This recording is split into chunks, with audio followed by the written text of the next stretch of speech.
Report process.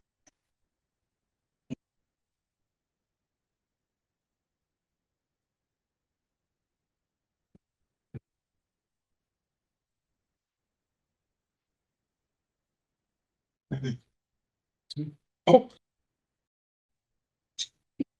I'm on there.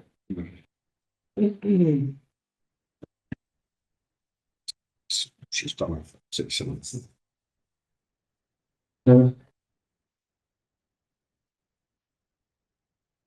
Good evening and welcome to our special meeting of council for December 3rd.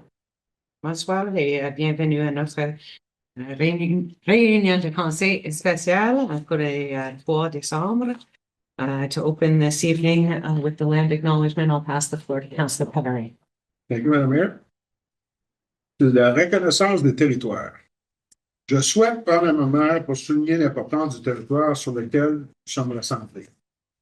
La municipalité de West-Nipissing reconnaît avec respect que nous sommes réunis sur la terre ancestrale des peuples Anishinaabe, sur le territoire traditionnel des Premières Nations, des Mogami et d'Okus, désignés par le traité Robinson-Huron. Nous honorons leurs biens historiques avec le territoire et nous valorisons leur contribution considérable au façonnement et au renforcement de nos communautés. Ce faisant, nous réaffirmons notre engagement et notre responsabilité envers la réconciliation et l'amélioration de notre compréhension des peuples autochtones, locaux et de leur culture. Okay, number 2, declarations of pecuniary interest. Councillor Nickel. Thank you. On the fire and emergency services portion of the budget. Thank you. The appropriate paperwork's been filed with our clerk. Thank you. Okay, any others? Okay, seeing none. Adopt the agenda. It was moved by Councillor Ferrand and seconded by Councillor St. Louis. We resolve that the agenda for the special meeting of council held on December the 3rd, 2025 be approved as presented. Okay, all in favor? It's carried. Thank you. And 4, new business staff presentation of the 2026 budget. I'd just like to open by thanking staff for working so hard, especially in a period of transition where things all looked a little different than they have previous years to pull together all of the budget documents. I know that it's an extraordinary amount of work. And I just want to thank you for everything that you put into it to get us ready to get to this point within a reasonable time frame. Second of all, I'd just like to say that, you know, budget's always an interesting time of year. And I think that as a council, we've learned over the past 3 years what a challenging landscape we're in within the municipality and with all of the competing priorities that we have, you know, from our 540 plus kilometers of roads to all of our different facilities, whether they be recreation facilities or operational facilities, policing, fire and emergency services, recreation and culture. You know, there's always a lot to look at, and I know we all wish we could do everything, and you know, having to operate within the realities of what our position is financially is a challenge. So I thank you in advance to all members of council for the work that we're going to put in for the next two evenings and further down the process as we work towards approving a 2026 budget. With that, I'll pass the floor to our CAO, Mr. Pilon. Thank you, Madam Mayor, and thank you for the opportunity to lead these discussions. I want to echo your thanks as my thanks to the directors amongst us here for their hard work over the last number of weeks. This is week 4 for me. Certainly, I have been provided with nothing but some support and good, honest feedback and conversation throughout the process, which is somewhat new to me, being in this world. But I think, as you will see and as council will see, we can have some meaningful discussions about what we brought forward to you, which is I will call an honest budget that really reflects some challenges that we continue to have, but also how we're looking to mitigate some of those particular challenges to provide the best service that we can to the municipality of West Nipissing. With that said, everyone should have had a pretty good look at your packets over the last number of days. And Ms. Craddock has put a tremendous amount of work and her team into this delivery. Things a little bit differently where we have a little bit of a staff budget changing department to department, and really highlighting some of those key budget changes to really try and address some of the things that we think you will have questions about, and to be able to kind of follow along a little bit more precisely. But certainly the overall packet does contain a line by line description of exactly what we're proposing for 26, and we look forward to having this continued discussion in the next several hours. I ask for your patience on that piece, and we'll turn the floor over to Ms. Craddock to lead us into it. Thanks. If you want to put that up. So we do have it's just a little bit of summary that's going to be on the screen. But I will walk through the package in the way that it is here. Go ahead, Mel, just get us to the early stuff there. Yeah, so we're not going to spend a lot of time on the start on all the summary information and on the highlights, because we'll do them as we kind of roll through the department. But just so you know where your starting point is, right now we've got a 3.06% general levy increase. On the budget documents that you see, so when you're looking at your summary pages, what we have right now is a shortfall of $680,000. Just a reminder that 1% increase is $222,000.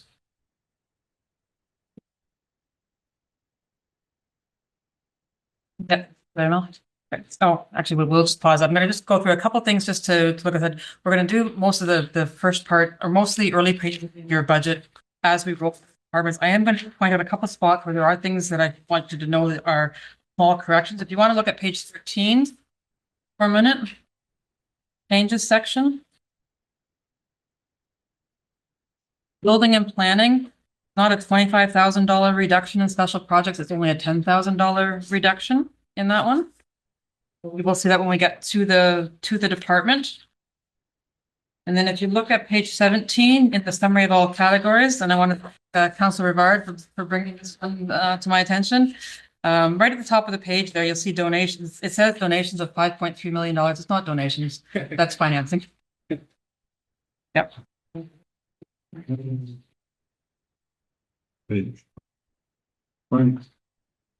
As we work through all of the departments, and we kept the format like we did last year with sort of year-end projections to 2025.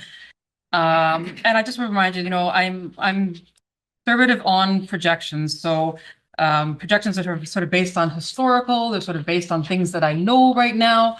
But I will tend to be conservative on estimating revenues so that, I'll use like a historical kind of smoothing when we're looking at revenues, and primarily that comes out of community services and all of their departments. And I, again, being on the cautious side, we'll look at a lot of the materials that come out of public works and operations. We won't have all those full numbers till we get to adjusting inventories and things like that. But I make some assumptions so that these are just projections, and we will have numbers, but I do them so that we don't look like we've got a huge surplus, and then I'm going to come back to you and say, we had a loss, so I am conservative on my projections when we go through, but we'll talk about those as we hit the departments. So yeah, if we want to move ahead, and we're going to talk about reserves at the very end, if we want to move ahead to page 24, we'll start with Mayor and Council.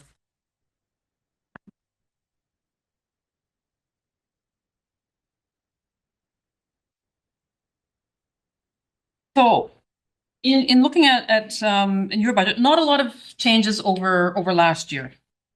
So you'll see that you're actually going to come in a little under your salary cost for 2025, and we put the projection forward for 2026. The reason you're going to be a little bit under in 2025 is actually that when we forecast, the same as I'm doing at this point, we forecast what your your increase might be for the following year, but your increase is actually based on the November CPI. And so CPI has actually just been a little bit, it's been sort of slowing a little bit. So we used a little bit of higher number when we were doing the projection last year.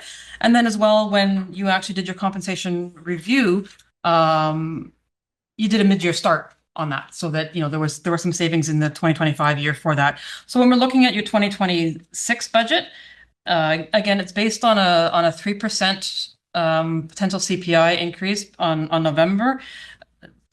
CPI is trending just under that right now. So, but that's where your salary line came from. Across all the departments, I'm going to say that with benefits and wages. So in this year, we actually are seeing a reduction in what our WSIB rate is. And that is actually significant when it adds up across all of our departments.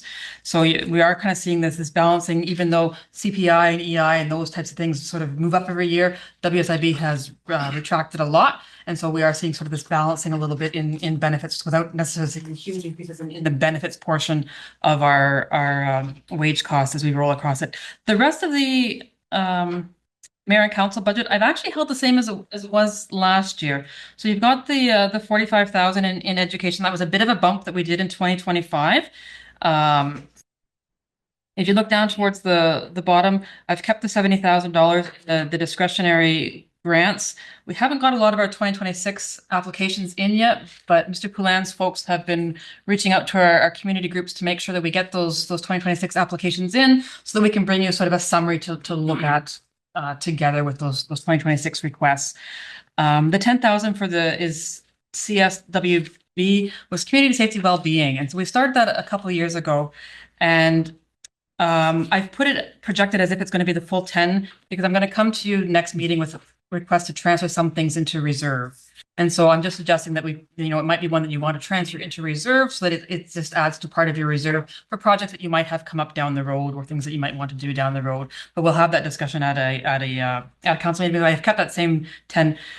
We have used it in the past for the partnership with the health unit on their program and on projects like that sort of tie a little bit to that partnership with other community groups that sort of are along our safety and well-being plan. And so overall, you just have that $13,000 increase in the mayor and council budget. That's the only change for you for this year. Yeah, I'd like to stop in. Absolutely. Yep. Because then we can do it while questions are fresh. Councillor Gagne? Yeah, thank you. There's currently no money in reserve from the your council budget that's ever been put into reserve? we've put that community safety wellbeing funds into reserve a couple of years and have sort of been pulling back and forth out of it. When we look at the dedicated reserves sort of at the very end of it, you will see that there is amounts that are sitting in the council reserve, yes.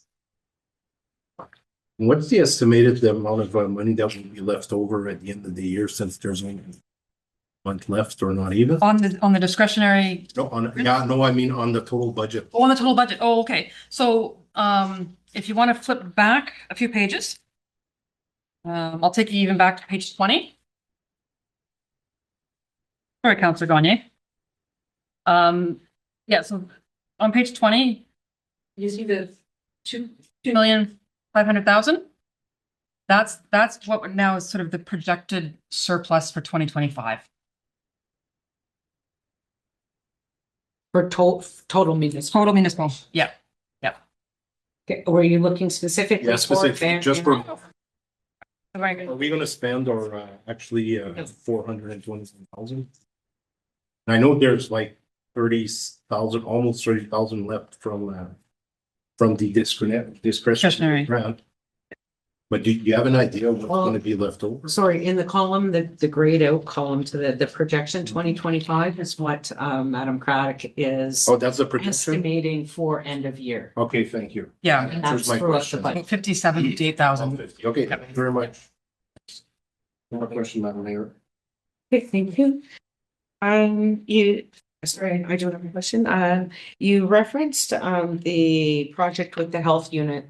Is still a $5,000 annual fee? Is that correct? And Yeah. that is paid out of economic development or? No, it's paid out of the council, And where does that, so where does that sit? That's not under the CSWB money, is it? It is, yeah.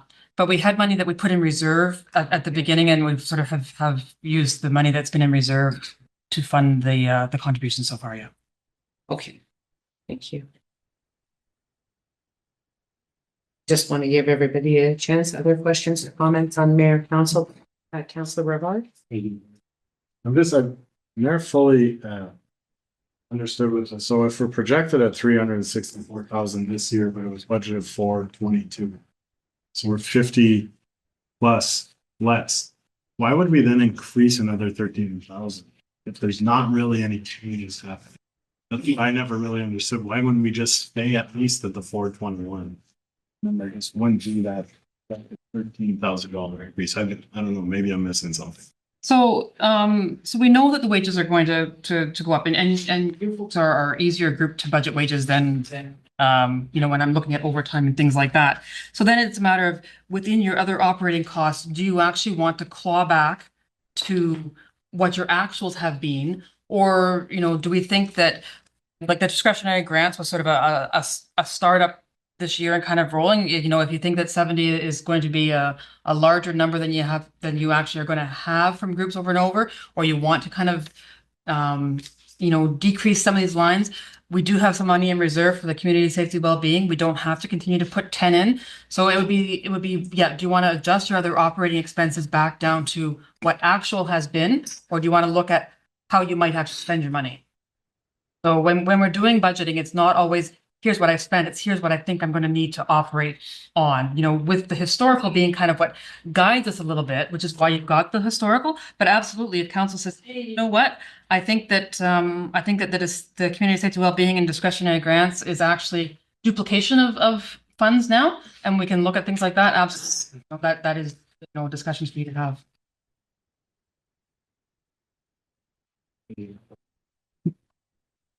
Councilor Cavalry? Yes, Marie. You mentioned the WSM, the rates are going down. That quite lately. Can you say why?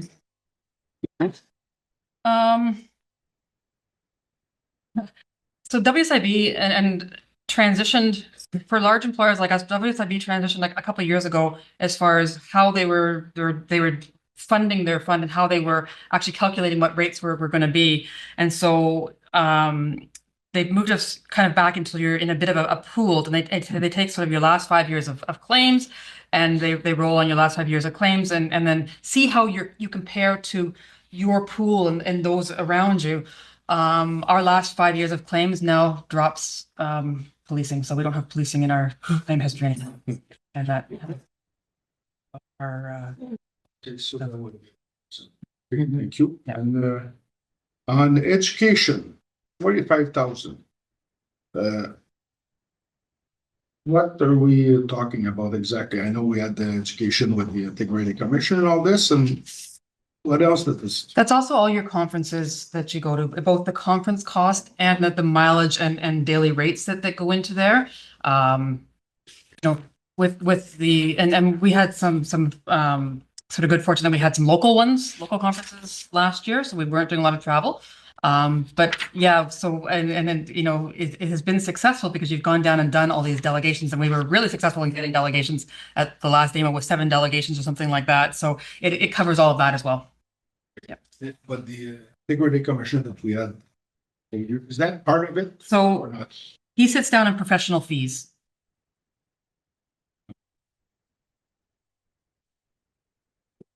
They got the professional fees. That's the only Thing in there. Yep. thing in there. The 25,000 is the presentation plus the complaints. Exactly. Yeah. Yeah. You-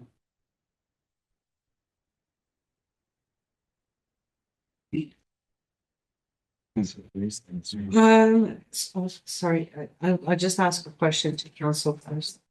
Councilor Rivard, I was just showing them that this year was 18,000. It's all good.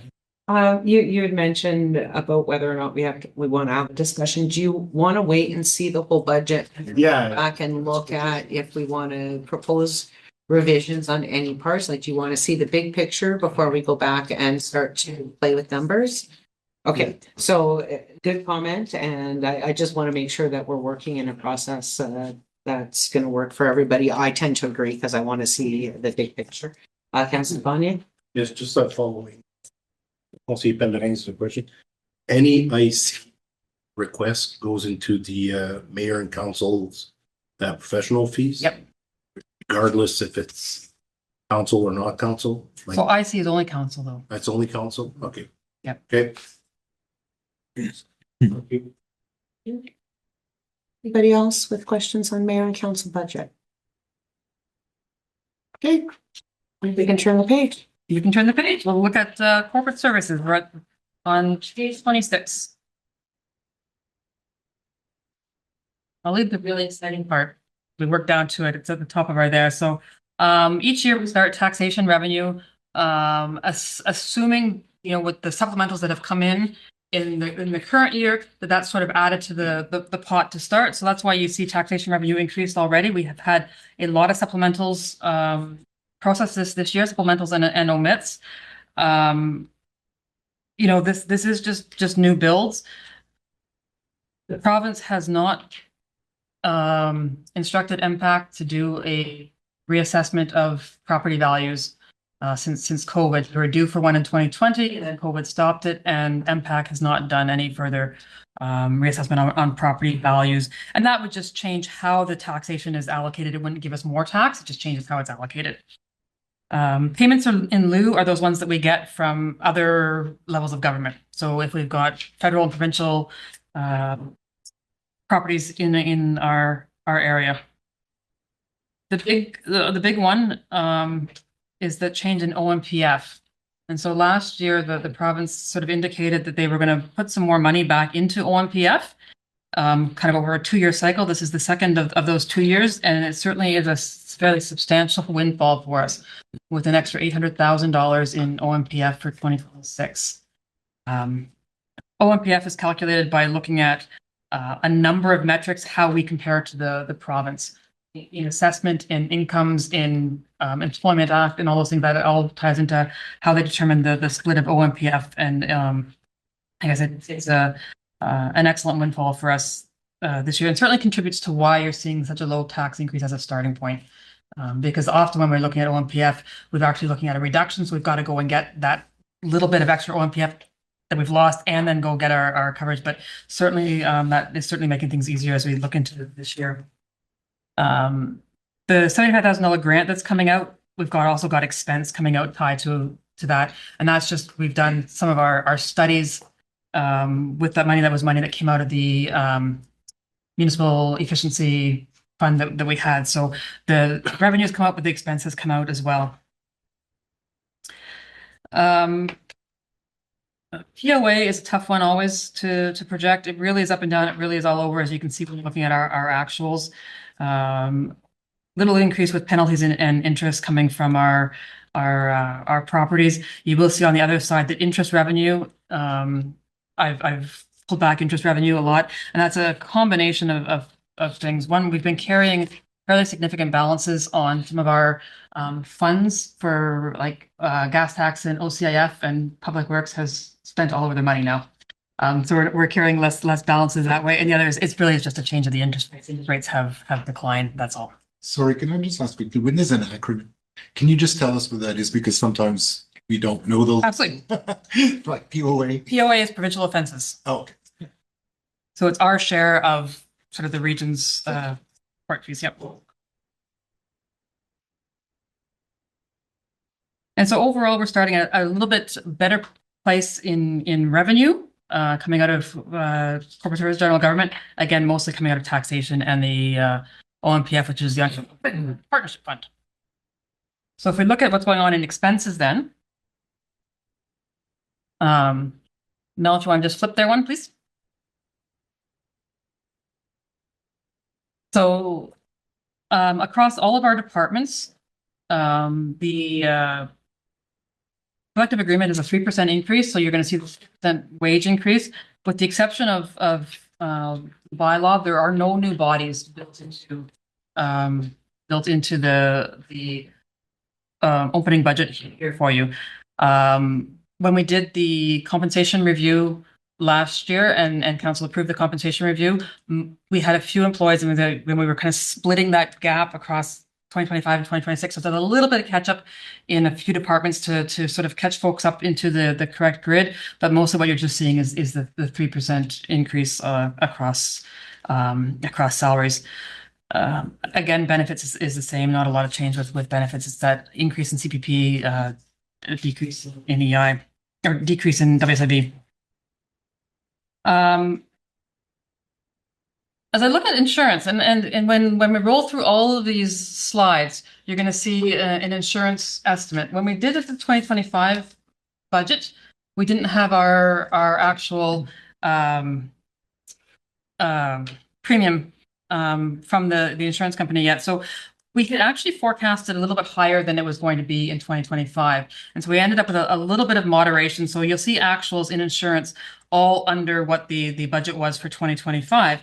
And so when I was looking at 2026 budgets, I budget all the insurance over at 7% over actual. But we just learned this week that we're going to see about $470,000 savings in insurance in 2026. That was my reaction as well. This budget doesn't take all of the savings because that does apply to our solid waste and our water and sewer as well. So, but we have about a $350,000 over 2026 actuals. So though you'll see this increase in insurance in all of our slides and in the budget here, we're actually going to see significant savings in insurance across the board when we actually sort of rejig these things that we know here. So yeah, we are looking at significant insurance savings this year, and it is just as we headed into COVID, just coming even before that, the market they call it a hard market, and the market got hard because we were dealing with not just the municipality, not us, the industry was dealing with repeated floods, particularly in some of our eastern neighbors and things like that. And they had a number of companies drop out of insuring municipalities, and it was just difficult. And our insurance premiums increased dramatically. So they softened a little bit last year, and they have softened a lot this year. And that's why we're seeing this real dramatic cost. Not a lot of significant change in the rest of the operating costs there. You see the $75,000 special project come out. That corresponds with the revenue coming out on the revenue side. Property assessment, that is MPAC charges us for managing all of the assessment stuff. We don't have the actual increase yet for this year, so that is an estimated number that I put in as far as MPAC. And so MPAC, not only, when we get to doing full reassessments, but they handle all the supplemental assessments. They handle, when people want to have their taxes, their assessment reevaluated and things like that. But they do charge all the municipalities a portion of their costs to take care of all of that. Write-offs are just that write-offs from taxes. Within the municipality, we have a couple agreements that are nearing the end that we got into as a partner with DSAB and a landowner probably 15, 16 years ago. That says that they've got multi-res, and we reduced the multi-res tax rate down to a residential tax rate because they've got geared to income housing or low income housing. Other than that, what you have is just when people, have their appeal, their assessments and things like that. The reason you haven't seen a whole lot of things going on in there is because it tends to be really big in the year that reassessment happens. So if we have a reassessment year, then everyone sort of fights their assessment in that year, and then we don't see as much over the next few years. And so because we haven't had a reassessment cycle, we don't have a lot of things going on in that write-off tax. Speaking of acronyms, non-TCA expenses is non-taxable capital assets. So it just means things that we've purchased that are small and are not going on our balance sheet. So If you look at the page 28, so the last big change on corporate services is corporate services has maintained a facility reserve. Several years ago, community services, in assuming all the facilities, actually took this building and the rent and the maintenance building under their budget. We've maintained this transfer to reserve because there was a financing agreement that, or like a loan that was still coming out of that. That loan pays off in 2026. So I'm not suggesting that we put more into the reserve under the general government, but I am suggesting that 150 that used to get transferred into reserve here actually just get moves down to the community services. So it's just a departmental shift. So you see it come out of communities, out of corporate services. You'll see it go into community services a little bit down the road. As we roll through the departments, you know, I will talk about what the reserve transfer changes are, but the actual stuff that's going on in capital, I know you've got the workbooks, but we'll do that at the next section of budget. Okay. Councillor Bristol. Just through you, Mayor, just a question. Pressure for me, I guess, on elections. Elections lining up in the next fiscal years.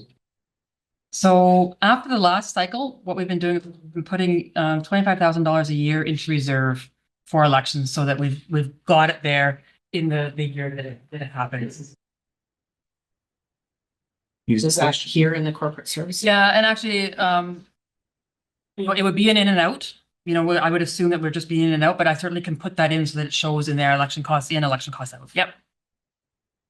Okay. Sorry, I'll just have a follow-up to that one. So we have made the decision to go with electronic and telephone voting. And that is a significant cost savings over the mail-in ballots. So I believe we approved that just at yesterday's meeting at 43,000.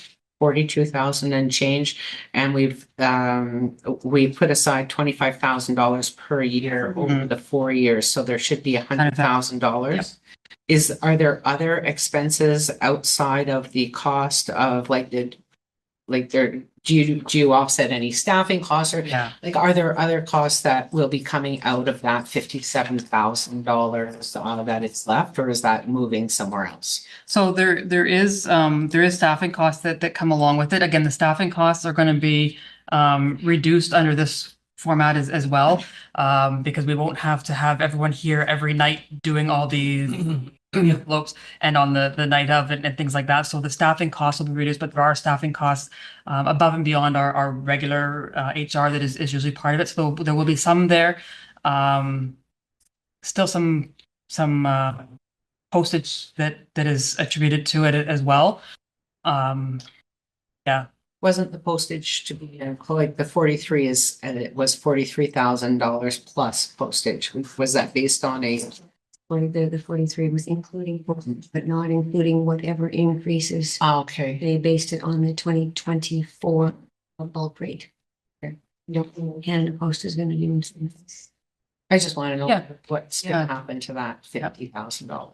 So with things that are in reserve, so that's it. Absolutely, we'll put together the kind of full election budget. It will be an in and out, so it won't change the bottom line. And then we'll have this amount left in reserve. And so amounts that are in reserve typically stay in reserve.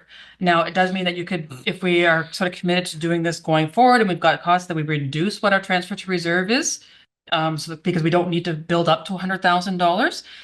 Council does have the ability to sort of liberate reserves and reallocate reserves to other reserves or to other projects. So this one was set up for elections. Council can say, hey, you know what? I want to take the remainder of that reserve and put it into, yes. ADCRJ. Exactly. Okay. Yep.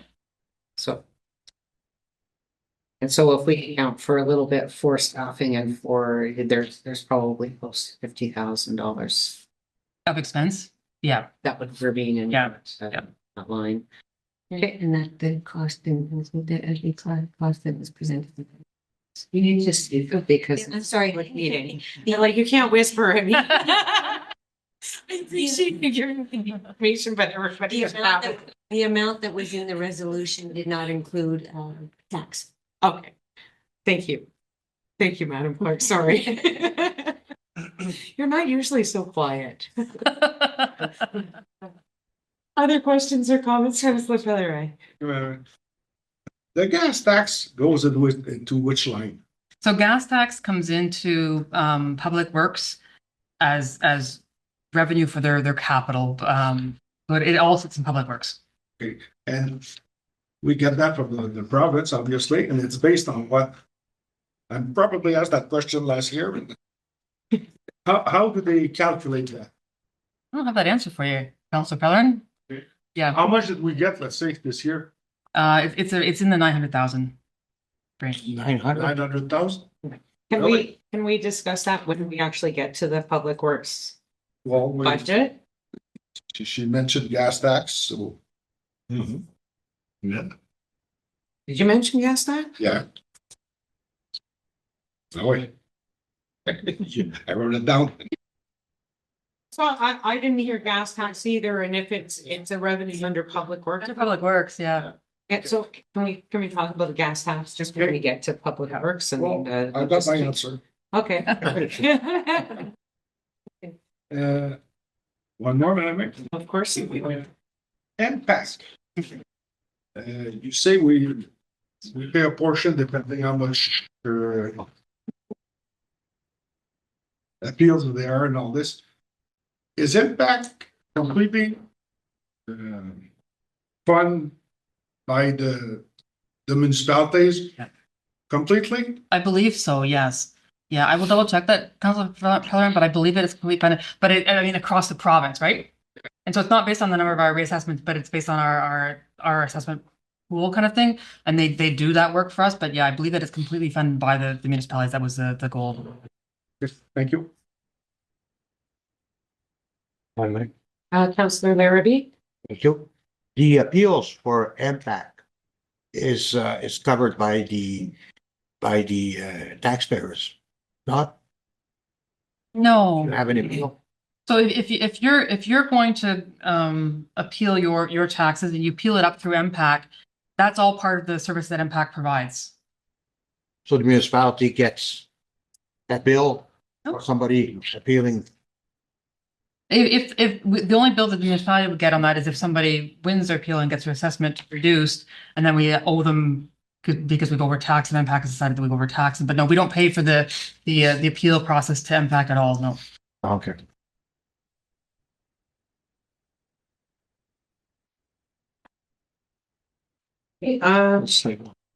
Oh, I'm sorry, Councillor Restaurant. That's okay. Just through you, just going back to the election costs, we can do, there's options there to do things with that, right? With sort of leftover amount that's in Right. reserve? Then I'm just asking, I guess my question is, one of the options we could do is just leave it there Absolutely. and eliminate the 25,000 for the next 4 years as a cost, right? Yep. We have most, I'm Yep. sure there's gonna be an increase, but Or reduce the 25 to something much, yes, absolutely. Yep. Is the 25, is a new $25,000 budgeted for this year? It is, yes. I have a question in regards to the West Nipissing Power Gen. There was a statement there that the draw is going, it's not on that page, but the draw from dividends is going to be the same as last year. How are we managing to do that with the significant revenue loss that we have from like, have we had any response from our partners at the province in regards to the law? Because I know it's a separate corporation, but Yeah. so how are the dividends combined? The dividends the same combined with the loss of revenues? Where's the impact? Who's feeling that? Because there's Yeah, so with the dividends, in an ideal world, they're paid by June of the following year. We do have some ability to drag our collection of the dividends from WMPG. But just last week, Mr. Pilon met with Mr. Corello regarding sort of some of the challenges with the claim process that have been outlined there. So it is still an ongoing file. We had a little bit better fall. I mean, losing last spring it was just really tough. I mean, to lose that time of year, we had a little bit better fall, then we got into November and it dried up again. And so this lovely snow, Mr. Corella, was so much better if it came in rain. But yeah, no, WMPG is going to be a tough few years for recovering. They are aware that dividend is still in there and has been held the same. And I don't foresee the dividend as being crippling to them or unreachable for them. Yeah. They have a healthy reserve that they. Yeah. Okay, I just wanted to change what that was, so. And then I did write down a question, but I think you answered it. So the rents that we charge as a landlord on our facilities sits under community services because Mr. Poulin now has responsibility for all the facilities under his budget. Yeah. Okay, and POA. That's a huge projection for this year. So that's a bit of an anomaly. I would take it because we've lost as much as we've gained over the years, generally $40,000 this. And that's because that's actually it's actually the prior year's reconciliation that we've already received. Okay. Yeah. Okay, and then the separate amps for our bylaw enforcement sits under the bylaw Yes. budget.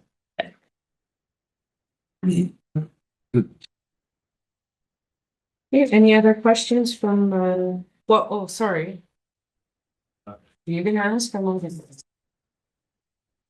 So there's a $1.5 million difference between what our projection for 2024, sorry, salaries and wages. That's it. The projection for 2025 is 1.6. And I'm sorry. Which page you at? Sorry, I'm on page 27. So then the 2025 budget is 1.639 and the 2026 budget is 1.75. So where's my map?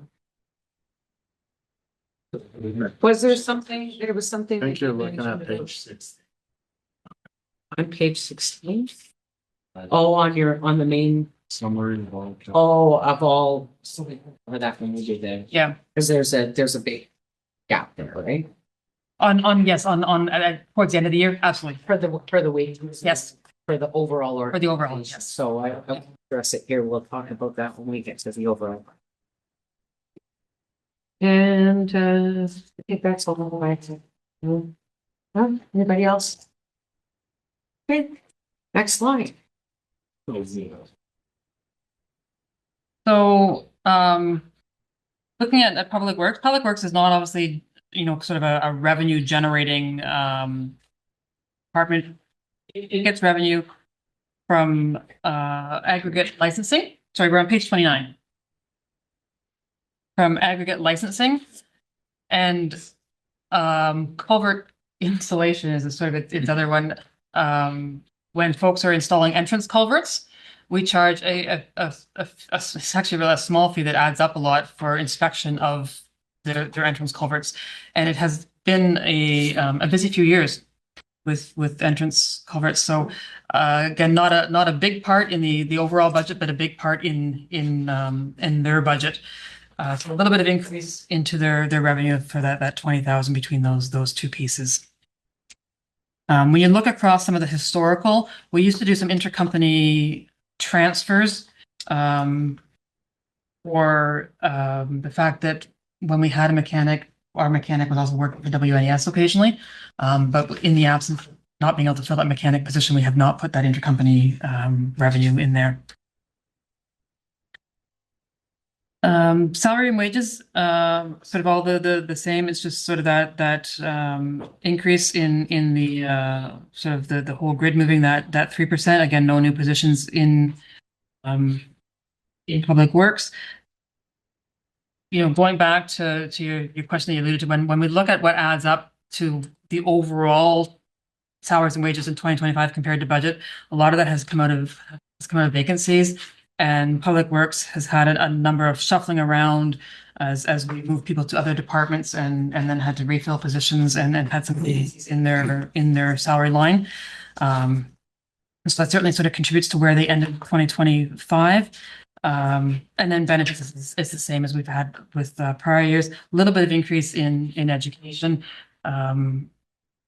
With taking our folks, we take our folks through, plow training, various health and safety trainings. And that's on a sort of a repeated cycle with the employees that going to training, in addition to conferences and courses. And with the changeover in staff with some new bodies in place, then there's some training to get folks, settled into the job. So just a little bit of increase in education. Again, I've got that line about insurance that doesn't apply, but we'll see that. You'll see the document in insurance. Now, if you want to flip, I think they probably have a second page there for them. Yeah, a little bit of change in materials. It's just a really small change. So materials is our granulars, our sand, our salt, our calcium. So we're seeing just a little bit of change with that.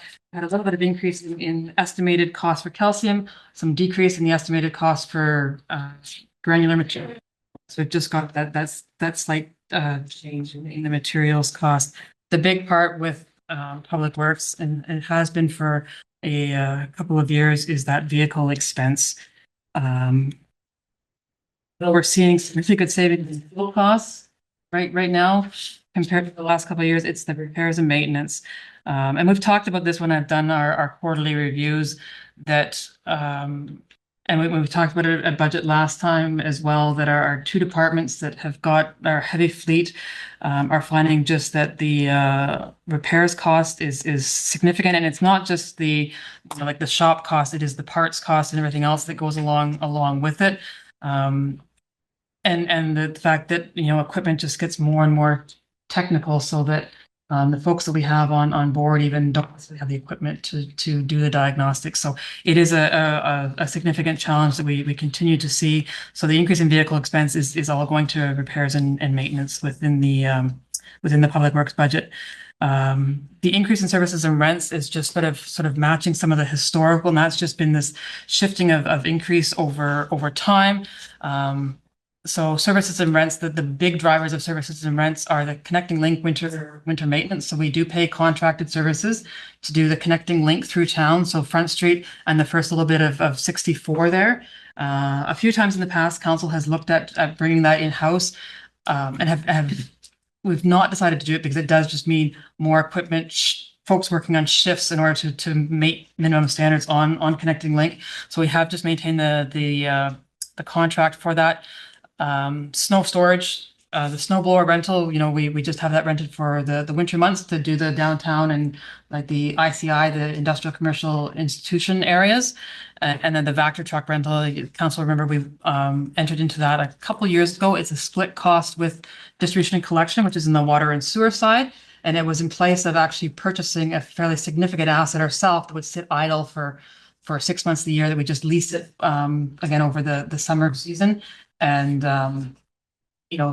save on contractors and stuff that we've been using, as well as being able to do a bit of proactive work. So but all of that kind of over the years, those costs just have crept. So the 55, if you look at historical, is just sort of bringing that line in line with historical costs. That covers a lot of the operating for Public Works. When you look at the bottom part there, when we're looking now at the funding, the capital, the transfers to the reserve, I'll take you through some of the changes here. But again, a lot of this capital we'll deal when we deal with capital. So I will say that, in the time that I've been here, and this is, when we started looking at budget, and I kept telling Ms. Henning going, not enough money for that. She's going, but I had this much prior years. So we have had gas tax carryover, and generally OCIF, which is the Community Infrastructure Fund, carryover from year to year.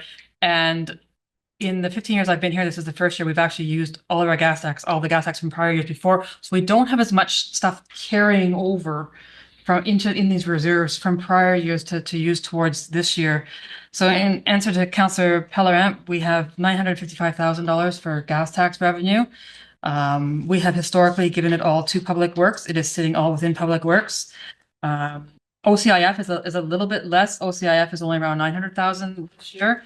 OCIF is a formula based, and it has been declining. So it is good that we've got the stable funding, but that stable funding is actually, I suppose I shouldn't really call it stable funding. It used to be application based, so at least we don't have to do it application based. We all get a piece of the pie, but that piece of the pie has been shrinking.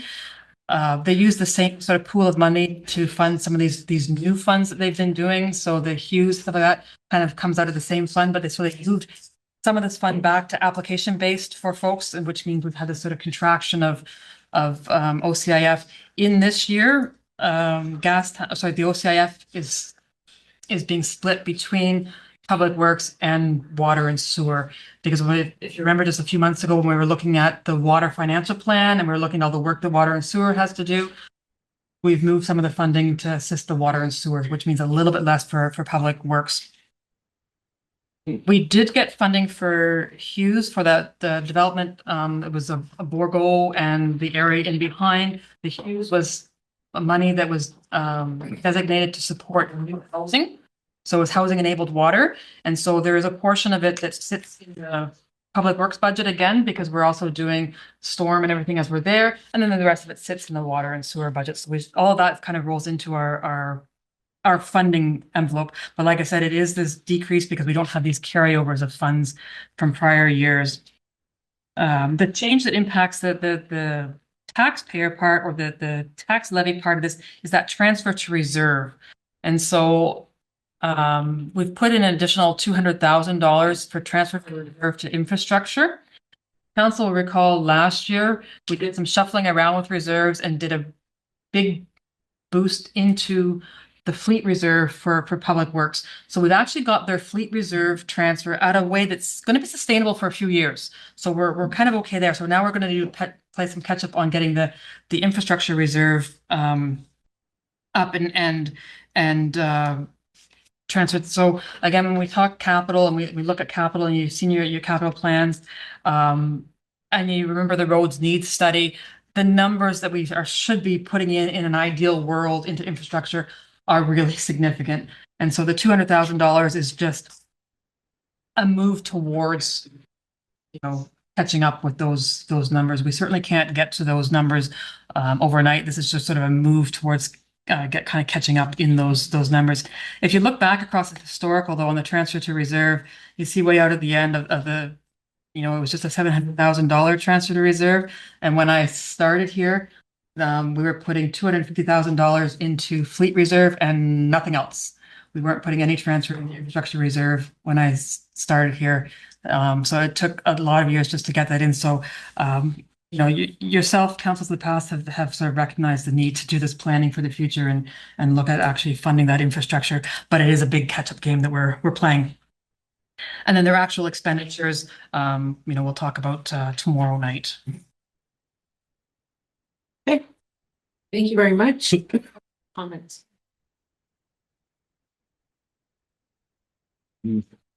One. Hey, Councilor Pelletier. You talked about the use. Mhm. Can you elaborate on that? Yeah, so the Hughes, it was a funding that we applied for a while ago. Housing enabling Water systems. Water systems. Yeah. And so we applied, there was first round and second round, and we didn't get it the first round, we did get it the second round. And so it covers water, but it also will cover the sewer and storm and all that kind of connection if it's connected to development.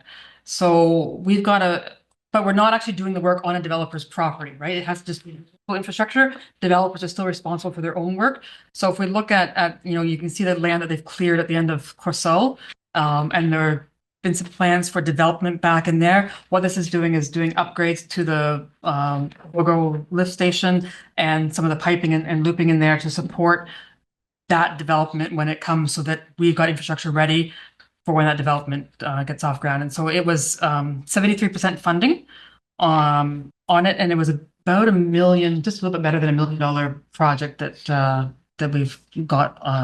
We have just started because we've got the design in this year, and then we'll move into production on it. And like I said, it's split between distribution and collection, which you'll see on the water and sewer budget, and Public Works for the storm portion of things.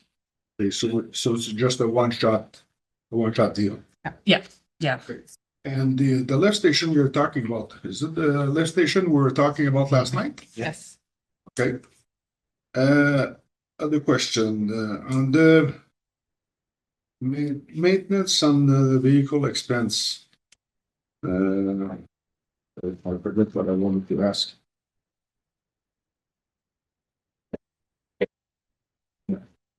I have one. It might be the same question that's in your head if you can remember.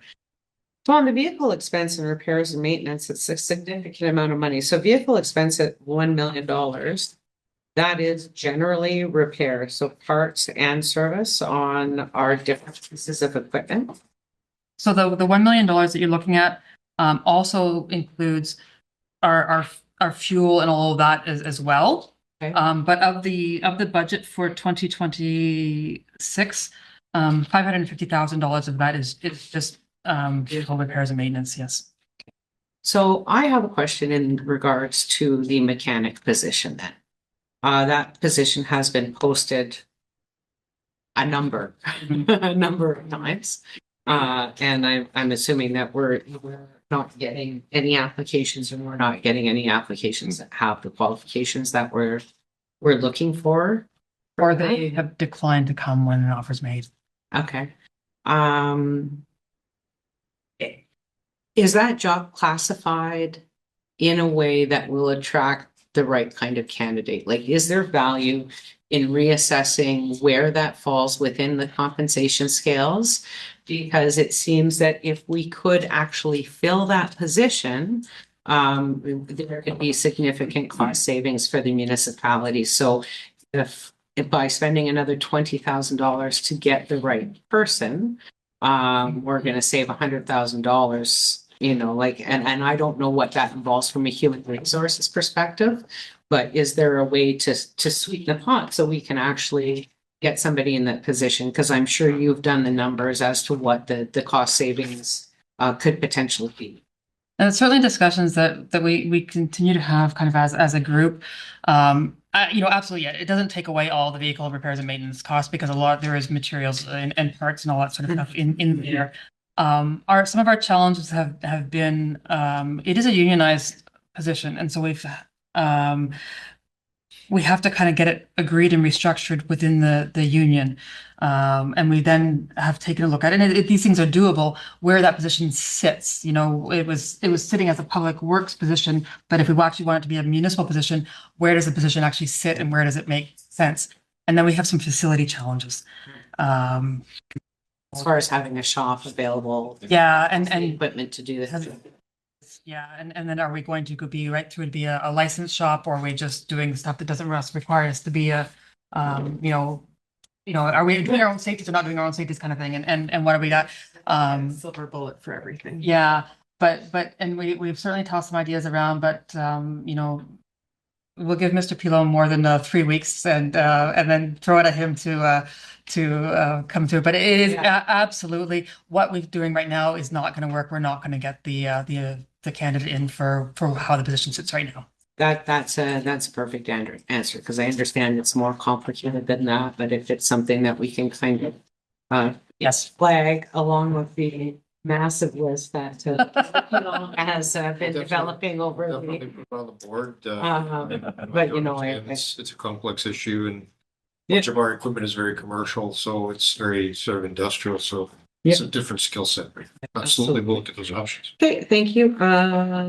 Okay, I have another question in regards to, I have no idea where it belongs on the budget, but I'm going to bring it up.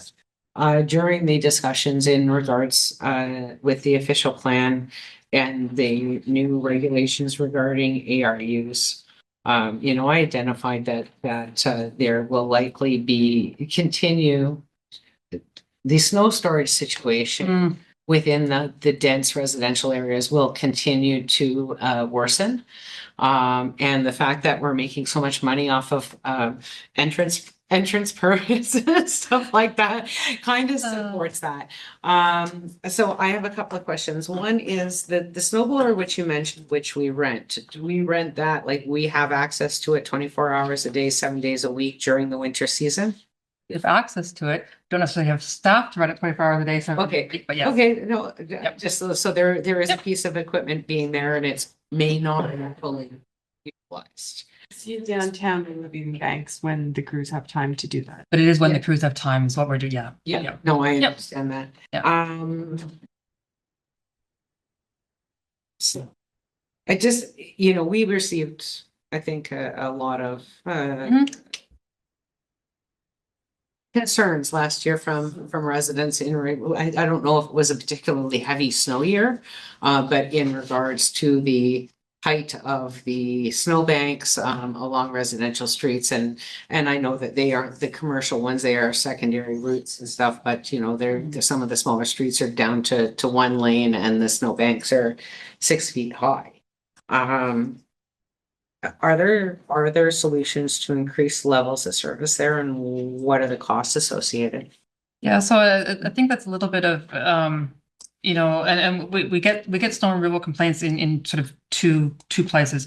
One is yes, on the residential streets that are away from the core, that are just residential and not the really dense residential, but are just residential, and there are tall snowbanks. And we've run the bigger problem is in the downtown core where there isn't very parking. People don't have any room to put their snow. So yeah, if you're out Nipissing Street, sort of across the tracks and others, you've probably got room to put your snow. You might have big banks at the road, but you've got room to put your snow if you're putting your snow in the back. If you're right down here on Queen Street, then you've got less room to actually put your snow. But it really is, if council was looking at changing a level of service, and it is that, is it the municipality's responsibility to remove residential? No, are we doing it for safety of the entire municipality? Are we doing it to save one landlord? And what is the level of service that council wants to provide and things like that? But absolutely. So if council says, hey, you know what, we want to increase our snow removal in the this boundary, whether it's the downtown core or in this boundary, so that we're out there at least once a week, then we would have to look. It's not just operating the machine. We've got to look at operating trucks as well. So it's not just going to be out of a body. It would be probably a couple bodies. We certainly sort of cost out what that would look like, The biggest challenge might be, aside from cost, obviously, would be actually finding people to do that. Okay.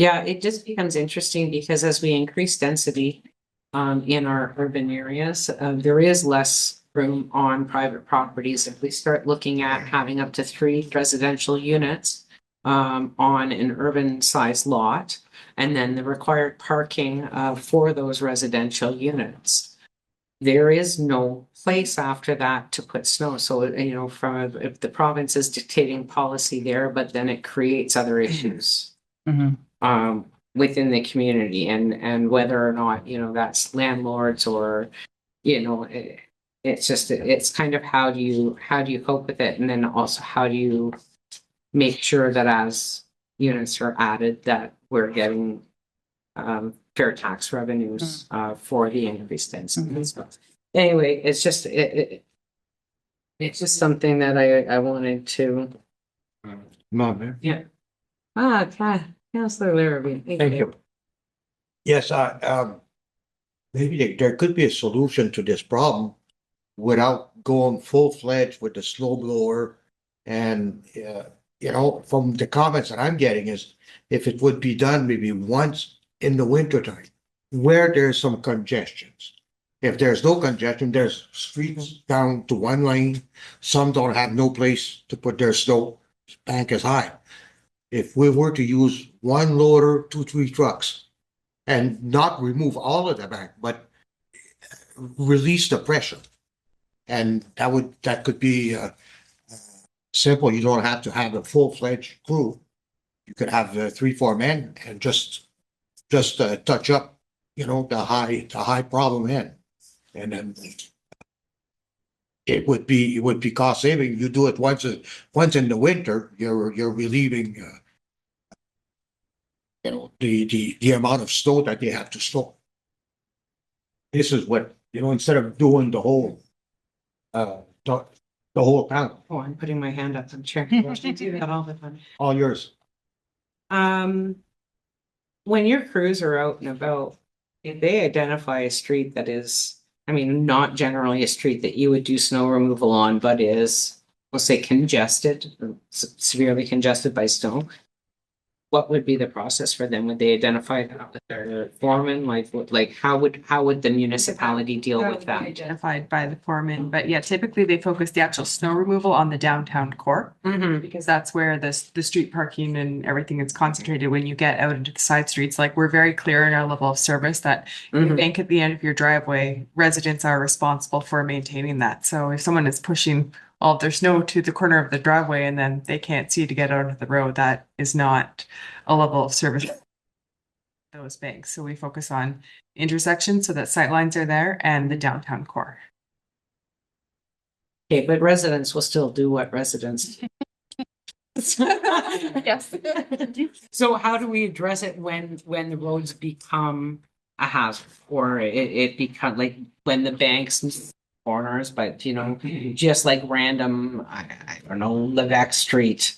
Well, at intersections, we do removal at. I know, but in the middle, like where people are driving, like when it gets down to one lane, what would happen? I don't think we actually have traffic volumes where it's getting so narrow that we've actually had a real issues with that. I mean, even last winter, we did get a lot of complaints last winter, but I think the biggest issue that we had last winter is we went from winter with almost no snow to a winter with a regular amount of snow or even a little more snow than regular. So yeah, roads do get narrower. That's something that happens in every city.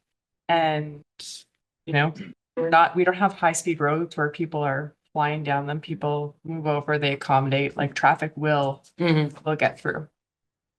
Okay, thank you, Councilor Robar. I'm just, a few of those concerns came in last year too, and I would provide them with the name and number of local contractors and businesses to go out, and because I know some people who do that. They'll pay twice a year to get a loader out there and a dump truck, and they'll get rid of it. Like it's Could you send the rest of council your list so we can do the same? it's pretty much every company, they provide this, right? Or even just the plowing companies will just send it down and find somewhere else to put it. But it is true, like it would become a logistical nightmare out there trying to deal with this. Okay, Councilor Bernard. For those people that think that it's a hazard now with the snow we have, they're just lucky we don't go back in the 70s. Then we had snow. So to come back for the mechanic, I remember a couple of years ago, mechanic come to the municipality, quit to go back to his job at a lower rate. And I went to see him and I talked to him about it. So just the shop was a big thing. Absolutely. And I've talked to others too. We need a bay just for that. And it would pay for itself.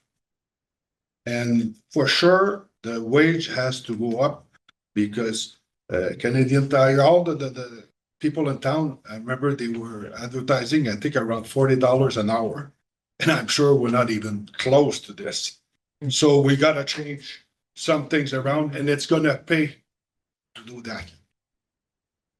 Just saying. Thank you. Anybody else questions on public works? Oh, Councilor Bernard, maybe that's you. I was just wondering, you were mentioning that transfer to reserve, that 2.3 million and how we're way away. I remember that number was like, wasn't it like 8 million or something? I'm just wondering, what is the healthy amount that's the end goal? Like how far off are we? I'm picturing it was like 8.7 million a year or something like that. Yeah, for road maintenance to just get back up to It was 1.7 million in maintenance costs without the reconstruction projects. 8, 9. Yeah. Yeah, it's quite high. Okay, so we're about 25%. I thought the number was somewhere around, we would need to invest an additional $1 million in our operating or in our roads per year for 10 years to get us to the point, like we need another $10 million in order to get to the point where we can maintain all of our roads at the schedule of this. That's what I recall. Yeah. The road needs study. Well, thank you for chipping away at it. We can always discuss and fix it. Yeah, yeah. I like those portions where we know we're sitting low on all of these, and those are, my opinion, where we should be trying to Push push away the most. That's more sustainable. Future years. Yeah, Councillor Feather. One last thing, on page 29 for salaries and wages. Is that for both union and non-union for in the public works? Is union and non-union, yes, So everybody that belongs to the yes. works, okay? Thank you. Others?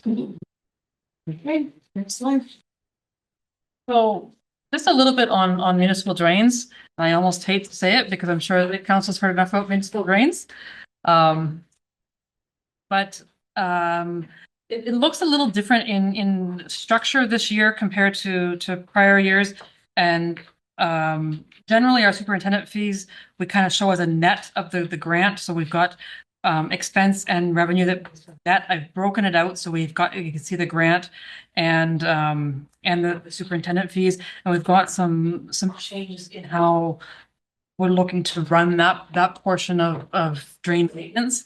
The drain maintenance, the 15,000, that's just the municipal portion. When we go out and do, whether it's Mucking out. just beavers or bottom cleanouts or all that stuff of the maintenance portion, most of that gets billed back out to the landowners. Some landowners get grants attached to it. So the 15,000 is just the municipal portion of things. The municipality, because sometimes the drains actually are impacting, like taking water from our roads. So we have a little bit of money attached, or a little bit of assessment attached to drain maintenance. The 63,000 contribution from reserve and municipal portion of drains, what you're seeing there is just our current estimated portion of the Poirier drain. So we have money in reserve already for it. We'll just use money to offset our portion of that drain. So that's kind of in here. And then we've been transferring this $50,000.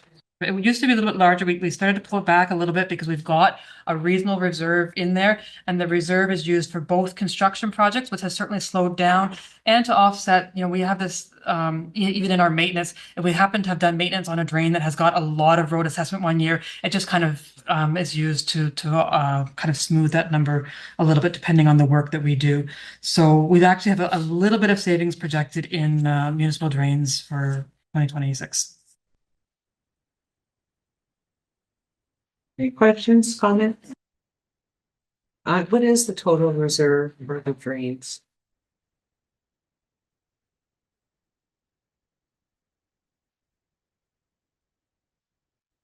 It was 120 at the beginning of 2025. We put $50,000 in 2025. So once I'm not forecasting anything coming out, our maintenance is fine. So it should be 170 at the end of the year.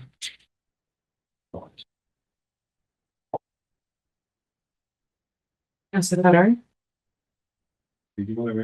Why don't we have a running total for what's in the reserve right now on that page? Oh, because it's with our dedicated reserves. All of our reserves are all together. So yeah. Yep. Do we have a cap on our portion for the municipal drains? We used to. Or down back when it was burner, we used to. Not a cap. I mean, our manager of operations and does the sort of the planning of the work that's going to go. And we sort of have an idea of both what the value of the work we're going to do and our portion of it is going to be, but not a cap that I've ever dealt with in drainage. We've done a significant amount of catch up over the last couple of years because we didn't do a lot of work during COVID, and we've had to do a lot of catch up on things. But Mr. Remiard is kind of got a good handle on our drain maintenance now, and thanks for our drain maintenance, the same as he plans for other capital work. Okay, so there's no caps. Okay. Superintendent fees. On Poirier Drain, last meeting, We got a curveball there, and I was really surprised that the superintendent is a member of K Smart. So the superintendent is a position that we have contracted for several years. And the last time we went out looking for other superintendents, K-Smart is really the only folks that do it. I mean, if we're in Southern Ontario, there are probably a few other drain superintendents, but not a lot of folks operating up here. However, we are contemplating changing our arrangements, and we have got qualified staff internally that have got all the qualifications in order to handle the superintendent. So the fee, the 24,000 is for who? So that represents a portion of wages from our wages and benefits from our public works folks, with an offsetting portion. The $10,000 is grant revenue that because we still are eligible for grant on superintendent. And like I said, we used to net it when it was a contractor. We're taking it in-house. We're going to show the revenue. And so the net is sort of a $14,000 superintendent cost compared to the 24 that, So I know that like the liaison between the municipality and is Monsieur Rignard. Yes. So I assume he must have an increase in his wage to do that job extra, and is that part of it? It's part of the wages from public works. It's not an increase in the wage. Okay. And I don't know if the question needs to be asked here, but to me, when I heard that the other night, it seemed like a conflict of interest if I didn't see one. But the superintendent working for the contractor, like we used to be. I remember who was in charge before was an old farmer. Yeah, no. It's been K-Smart for as long as I've been here. No. K-Smart, that we had a fellow named Garth long ago that had, in the time that he's been here, he worked for K-Smart. Yeah, that relationship ended before I came. Mr. Batesy did not work for salary. Mr. Batesy worked for. Okay, but he was the superintendent. He was the superintendent, was the supervisor. The superintendent was always Garth Necker, Okay. and then it was Robert, I can't think of his name, and now John Louis. So the superintendent is hired by the municipality? Yes. Or the contractor? By the municipality. By the municipality. So the superintendent takes. Superintendent is a position like bylaw position. It's a chief building official. So it's a position that is appointed by council. So it's a statutory position. Yeah. That has specific duties under the Drainage Act legislation. So, council appoints them, and then they have a job to do, but it's not like a regular job where you put. No. So. No. So And it's just tied to the maintenance portion of things. The construction is entirely separate. The construction is not superintendent's job. So who in the municipality appointed Mr. Lenning or whatever his name from K-Smart to be the superintendent? So council did. Council did. Not this council, but a previous council. Just And it's not Mr. Lindley, it's K-Smart and Associates is there. He's an employee of them. Yeah. It's that firm that has appointed the superintendent. Oh, he's not named as the superintendent. No. I didn't realize that. Anyway. Okay. So 10,000, that 24,000 is kind of a transfer into public works for the salary of drainage operations. Yeah. Yep. With that public works employee, the same way that we move stuff back for between water and wastewater and public works.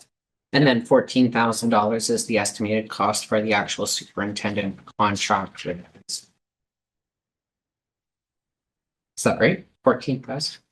No, the net between the grant we expect to receive and what we expect to expend on superintendent Okay. is 14,000. So $10,000 of grant, $24,000 of expense for super. Okay, thank you. Other questions on it? Yeah, thank you.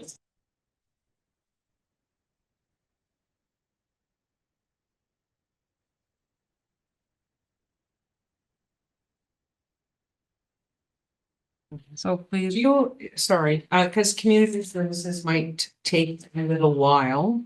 We're at 20 after or 20 something after 21. Thinking it will take more than 10 minutes. Do people want to break now and come back for community services, or do community services and break a little later? Break now. I'll take a mover and a seconder for a 10 recess, please. Councillor Restal, Councillor Larrabee. Just I don't want to stop you. It is moved by Councillor Restul and seconded by Councillor Larrabee at approximately 7:21. 7:21 p.m. A motion was tabled for a 10-minute recess. Okay, all in favor? Carried. Thank you. Doing some math, Mike. I wanted to get Community services, Ms. Craddock. So for on page 32, now with the community services. So again, a reduction in grant revenue.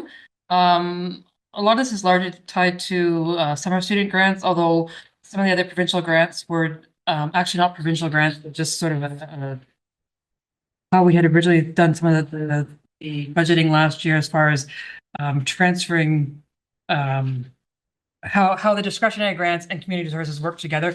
But I've sort of cleaned up how we're doing that this year, so we're not actually recognizing all of that in the grant line. However, in general, we have seen a reduction in our summer student funding, which is usually what we have in the grant line. We have summer students primarily in community services, but we also have summer students in public works and water and sewer. But after some really funding, we are seeing less and less funded positions. We did be fortunate in 2025. They originally came back and I think only funded 4 positions or 5 positions. And then as all the funding settled out, they came back and said, "Hey, do you want to fund some more positions?" And we said, "Absolutely."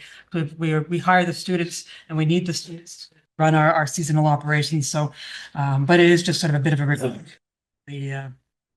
the funding there.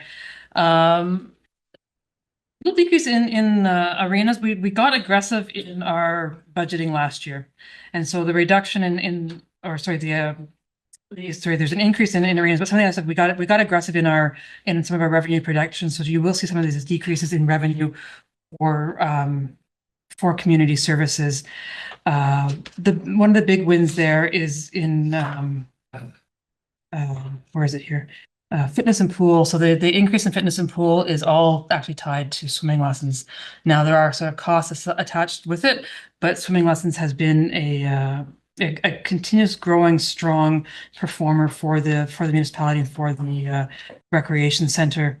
Slight decrease in rentals, and that's mostly a tie between when the StatsCan renewed partway through the year, we actually had built into our renewal a slight decrease in the rent revenue because the initial lease had covered a lot of work that we did for them, and on the renewal that sort of had come out. So a little bit of decrease there in rentals, and that's related to StatsCan. So as we mentioned earlier, all of our tenanted facilities sit in that rental line, as well as our hall rentals and facility rentals like that. But that is largely tenanted facilities that sit in that rental line. Same story with salaries and wages. They actually have that is a decrease in benefits that you are seeing there. In addition to the decrease in WSIB that we've talked about with everybody else, in last go around with our collective agreement negotiations, we've got a change of how we deal with work clothes and clothing allowances and things like that, and that actually changes into a bit of a budgeted savings for community services. So that's where they actually have a decrease in total benefits, and holding education the same for community services there. So if we flip over to page 33 and look at sort of the operating expenses that have come through, again, same line about insurance costs, and that is going to look much better going forward. Cost of goods sold, your top line there, that is just the fuel costs. And so we have found we've had a decreasing revenue in our fuel sales at the marina, and so we've sort of corresponding decrease in fuel purchases. And I understand that we've had other marinas along the river have actually opened up gas bars, and so we are seeing a decrease in fuel sales. You can see it sort of in the historical there. Repairs and maintenance. This is their facility, not their fleet. Their fleet is a smaller fleet than our other groups here. So this is just facilities. And so again, you see we've got this sort of growing amount in facility repairs and maintenance. You know, again, going back to sort of that those building condition assessments and starting to do the maintenance so that we don't have to get into the capital and do we're not doing replacements, but have to just invest in the maintenance of facilities through it. And community services does manage all of our public buildings, actually all of our facilities, save and except fire and public works. They help out with the stuff that happens in those departments, keep those facilities in their own budgets. So absolutely, this growing cost in repairs and maintenance, growing costs in services and rents as well. And services and rents, a big chunk of that is actually the rental and the maintenance of porta potties at all of our parks, but it does include the snow removal that we do at our tenanted facilities. That is a contracted services, so snow removal, as well as the small things like mat rentals and those little things like that. But big pieces are snow and porta potties. So both seasons in there. As I've been saying, sort of through all of our quarterly reviews, utilities were looking troubling this year. Again, as we roll to the end of the year, overall, you kind of smooth out a bit. Again, it was primarily driven from hydro. Community services being a large consumer, both because of the number of facilities they have and the types of facilities they have, and that arenas do cost a lot to run just to keep the ice plants running. So they've seen the most challenge from hydro in there, and so the increase in utilities is actually all hydro increase for community services. But not a lot of other change in their operating budget. If we look down at the bottom part, again, we're looking into the capital. So there's that financing that rolled through to the wrong number or the wrong name on the front page. So this is assumed, and when we'll look at capital next or tomorrow, but we had some brief conversations earlier about if we're doing Werner Building and Minnehaha and the ball field, and we have to go and get, we assume grant portion and we have to go and do the rest, that we're going to be financing the rest. So this just sort of represents the council can see if we have all those three projects with the assumed grant revenue, that we will have this financing portion that would have to be done if council actually, looks at all those three projects at that level that they are. And so we'll talk about what they are. So obviously, if any of those projects come out, get scaled back, grants might drop, financing would drop, and those two pieces would drop on it. But that's what it represents, that financing. But in their transfers to reserve portion, again, that's the portion that would impact the tax levy. We're on page 34 now. The 150 comes over. Well, it was the 150 that came out of the corporate services, got moved over to community services. The extra 1,000 is just smoothing it to make it an even number, but that's the same 150 that came out of corporate services came here. So it's not actually new money to the tax levy. It's just a shift from departments. And then we've got payments on loan that come out. The lease prepayment is actually coming back to us. That's sort of when we didn't finance, but when we did development at the community health center, when we first put that project in, they are paying us back over time for that development. That's there. Yeah, and that's sort of the not a lot of change in the services operating side of things. Comments, Councillor Pellerin? The lease repayment, you said that it's the health center, that for how long?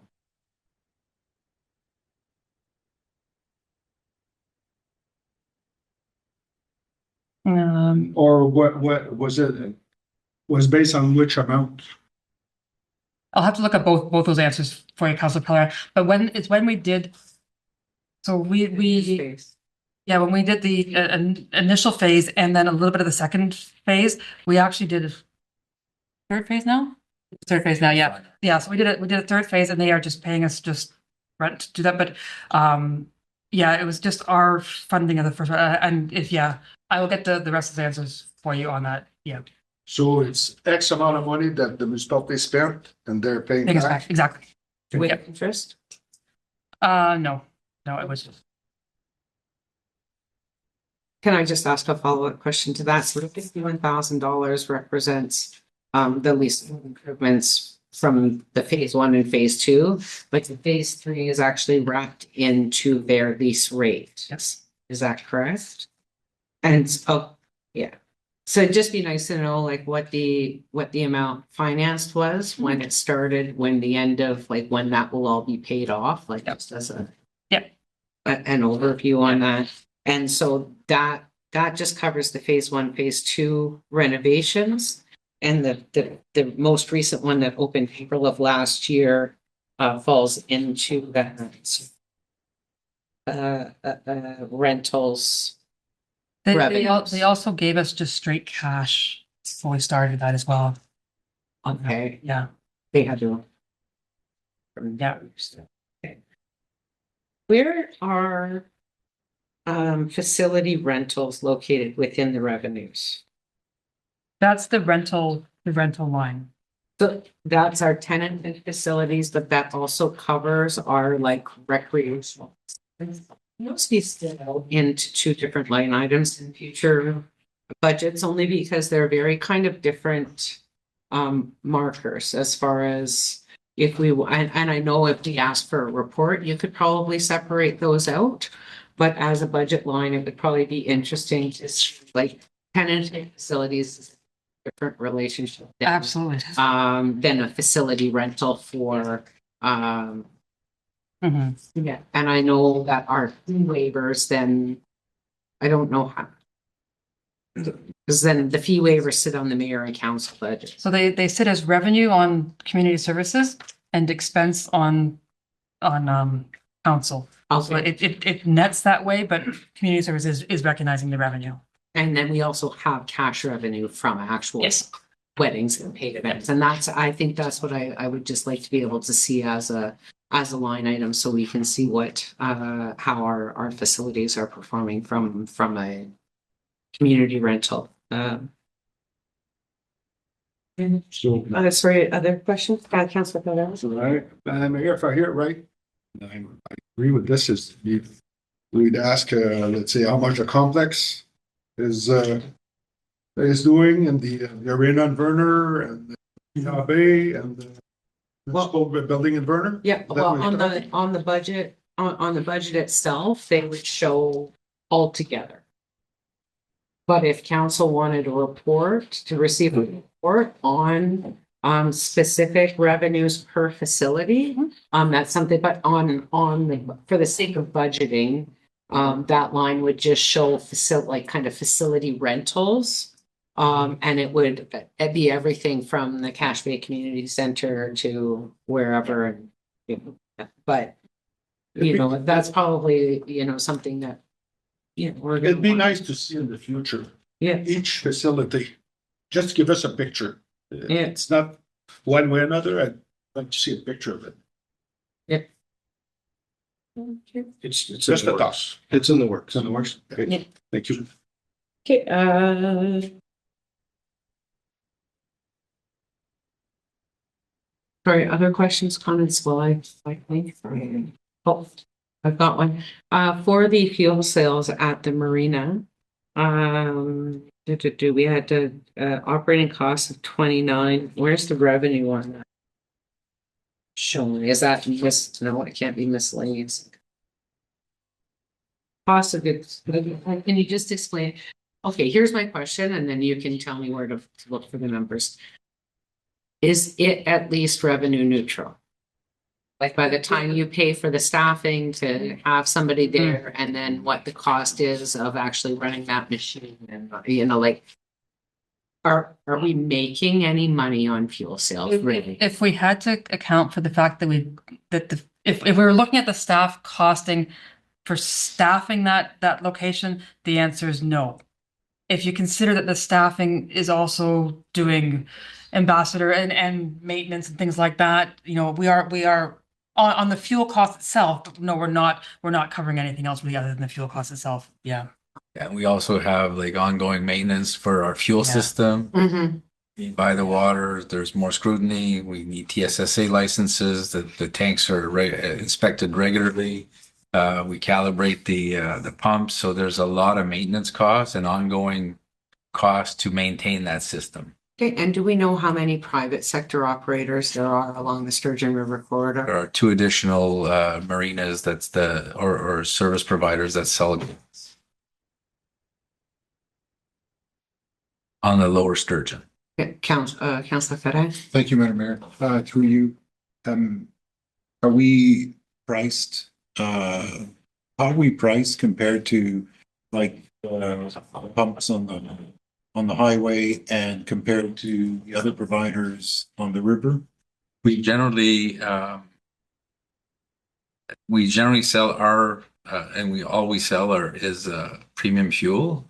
And we generally are about 15 to 20 cents higher than what the pumps are on Front Street, for example. Yeah, and compared to, let's say, other. We're a tad lower than our lower? competitors on the river, yes.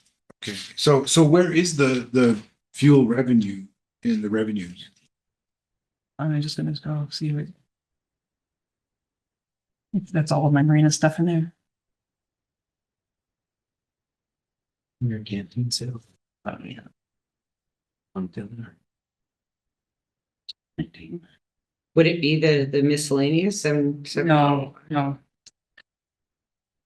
So canteen sales. Oh, beach 90. Yeah. So canteen sales is our real like the small amount of canteen sales, the marina revenue, which is our slip rentals and fuel sales. So it's Which page? it's in the canteen sales line. Okay. So our fuel sales and our marina sales are all in the canteen line. It's 30.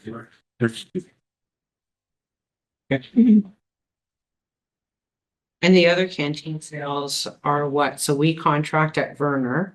We don't make any, like, do they pay rent for that facility? Okay, and do we have a contractor in for Sturgeon Falls as well? So it's very nominal amounts that come out of the museum. You know, if they've sold a shirt or a pop or something Or sticker or okay. So the canteen sales includes fuel sales, any sales out of the marina. There's not a whole lot in that store, but there's a couple of t-shirts, stuff like that. The museum. And then the rentals that we charge the service providers at the canteens at the arenas as well. No, that goes into the rental revenue. It's the rest of the marina revenue. So all of the marina revenue, including the Oh, the slips and boat everything. slips and everything are in there as well. Okay. Thank you. Other questions or comments? Councilor President?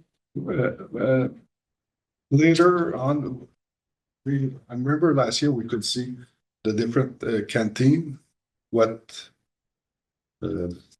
prices were. We have this in here, like the canteen in Burner, canteen in Sturgeon. What the rent is? It is just in the rental line. It's $250 a month for the one.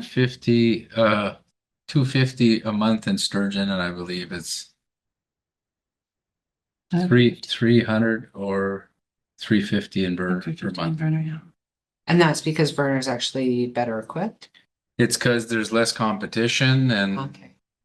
Sturgeon, it's difficult for the canteen operator with having all the So- fast foods and McDonald's and Tim Hortons. I mean, people are walking in with their food. We tried to police that. It's impossible. Okay. Because they bid on the contract, right? Correct. Yeah. For how many years? We generally have in our agreement that if both parties mutually agree, or if the municipality wants to extend it year to year, we have to advise them by, I believe, April 1st. If we wish that they continue their service, if not, we always have the ability to go back to an RFP. Oh.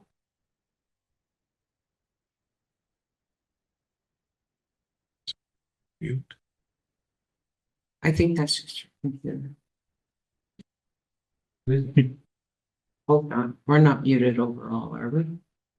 No, that's Mel's computer. Okay. Just making sure. Okay, It's a false alarm. okay, sorry to interrupt whoever. Speaking with them. Who's canceling? Okay.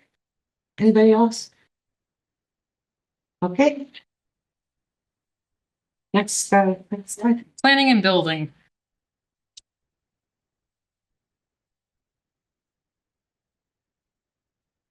So planning and building is the sort of projected revenues being static to their 2025 budget. You know, when you look at historical, we do see a lot of up and down in that, or a lot of, not up and down, but a lot of variation in that. We did do a fee review in 2024, I believe, that increased fees in planning and building. But there is a lot of variation. There's a lot of unknown what happens from year to year. So they've projected with revenues being static. Same projections, you know, impacting salaries and wages that are impacting the other departments. So that change in WSIB and then the compensation increase for the salaries and wages, and a really slight change in education. What's the other revenue stuff?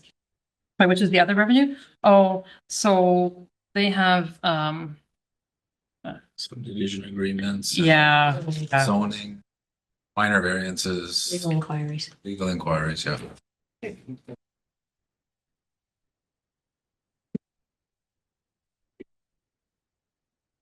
So the special projects, and that has been a line that we've had for several years to deal with the official plan review, the bylaw amendment. When you look at the actuals, you see kind of this really round number year to year. And in in 23 and 24, we transferred leftover amounts into a reserve.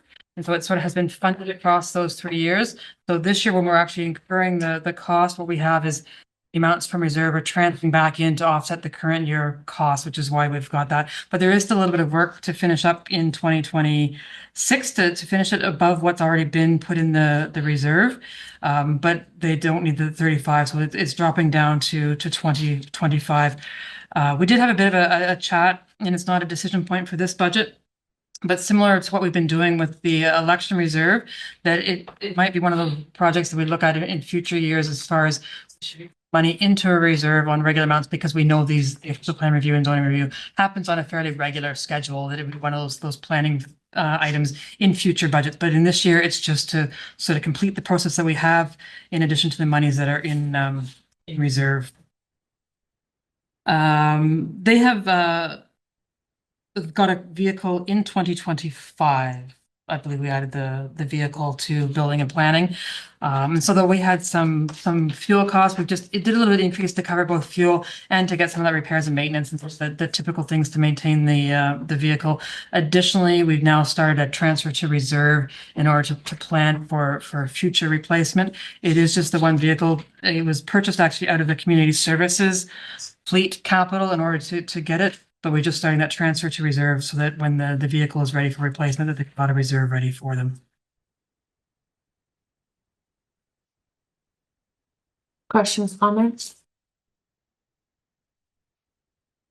I'll ask one. Sir, utility telecommunications vehicle expenses, the projected for this year is just over $2,000. But the budget for 2026 is $9,000. So I didn't have the vehicle for the whole year, but it is that so we've had $5,000 for fuel in the current year. So the $2,000 you're seeing is just fuel, and they've just asked to put sort of a $4,000 in to cover new tires and general maintenance and things like that. It is just an estimate they've put in there. It's one we can look at.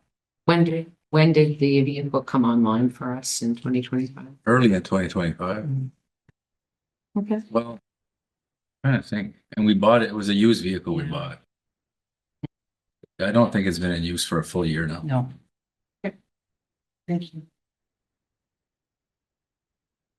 Anybody else? Okay, next slide. So that's got a lot of things going on that are look different on paper. So for a few years, we've been forecasting grant revenue and forecasting priority projects, and a lot of it was tied to the Weyerhaeuser studies that are going on. And again, it's the same that at the end of the last 2 years, we've put amounts into reserve to fund this project that was still ongoing. So we've sort of funded it over several years. And so in 2026, when they're looking at what their priority projects are, there aren't any new projects that they have got funding kind of guaranteed for at this point, which is why we've removed funding as a revenue source for the economic development in 2026. HR, all the same as we've seen with the other ones. So, it's a much smaller department, a lot less impact there. When we look at the priority projects, they are looking for a little bit of increase in the priority projects. I'm going to look at the projection of 2025. And I was speaking with Mr. Poulin just this afternoon and sort of going through what projects were actually done, which ones were connected to reserve. And so the projection for 2025 is actually going to drop a little bit. And so there will be additional funds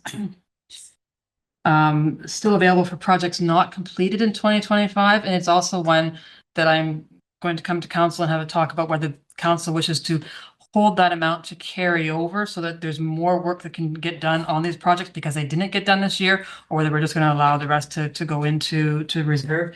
But there are projects that are not done in 2025 that the department would like to actually kind of hold the money and carry it over so that they can give you a bigger list of projects and new things that are happening. And Mr. Poulin does have sort of a list of what's sitting in the in that priority projects list. The doctor recruitment, the 125 is based on the presentation that we had a couple weeks ago. So I've just put it in for council's consideration at that full 125 for doctor recruitment.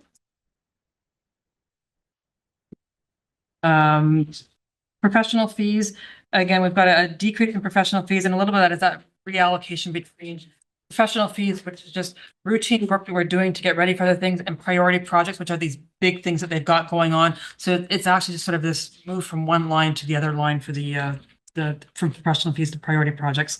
And so the big thing that's hitting the overall economic development budget is the fact that we're not forecasting grants for this cycle.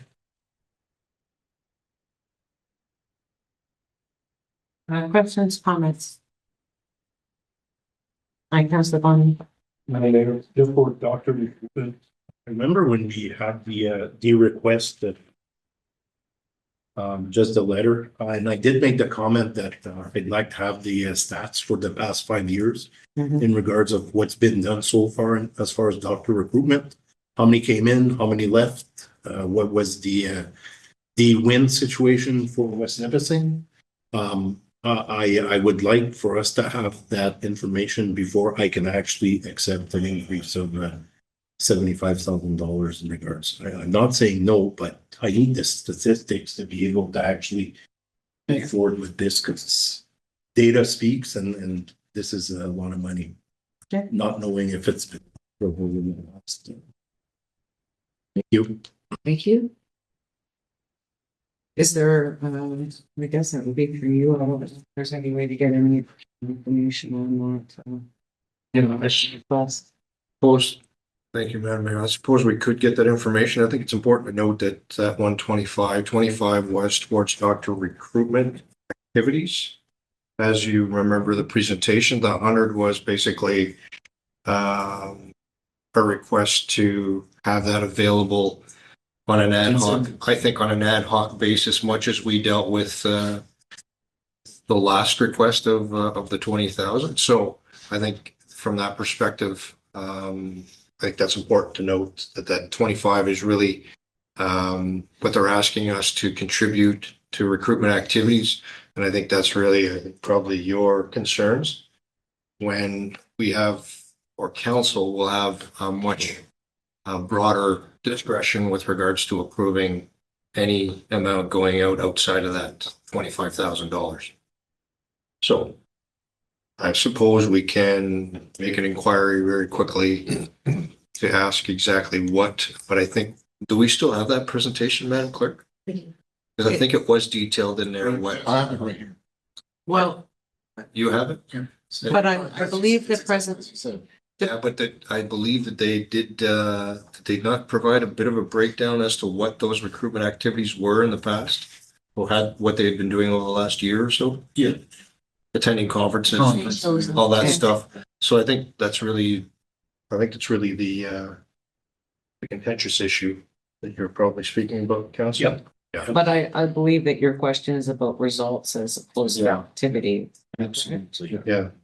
Bang for the buck. We can give them $300,000 every year, and if there's no gain for us recruiting additional doctors or even staying at where we are, Mhm. I don't know if we're losing more doctors than we're gaining doctors at the current moment or for the past 5 years or since I've been elected in 2022 as a counselor. Mhm. So I'm not comfortable just putting money out there. I think these should be accountable to showing us that we are or we will start doing new recruitment and these are the stats and this is why we need more money to push more recruitment. I'm just not comfortable just saying we'll give you the money and hopefully we'll have success. That's it. Thank you. Councillor Resto? Just through you, Madam Mayor, just a couple little comments. I think if we're looking at year over year in statistics, like our CEO mentioned, we're probably focusing more on the activities that they've done. And I understand where you're coming from, where you're looking at results. I think the increase that's being requested is to help get better results and to be more competitive in the market for attracting physicians to communities. So the new requests that they have, from what I understand, is because it's going to help them be more competitive in that process. So definitely, if we can look at numbers. And the other thing that I can recall from the presentation is that there's a number of doctors who've been here for a very, very long time, and they're going to be retiring soon. And we want to try to get ahead of the curve as a community and try to bring in doctors. So support the information request for sure. But I think, like was mentioned, we have to be clear in what we're using the data for, what we're looking at, because the request, the increase isn't just to do more of what they're doing. It's actually to put, like the CEO mentioned, into a fund that we have discretion. You know, if they don't bring anybody in next year, they're not able to attract anyone, then those funds, I think, would essentially stay there and not be used. But if they do have an offer they can use towards attracting someone, then that's where it would come back to us, like was said in their presentation, the information. So just to provide more information. Councillor Larrabee? Thank you, Madam Mayor. I'm definitely in favor of what you just said, Councillor Risto. The $25,000 for doctor recruitment and retention, and the rest of the monies, kind of like you guys did at the last, a little bit of honey on top to attract those, make sure that they come, and it's our job after to keep them.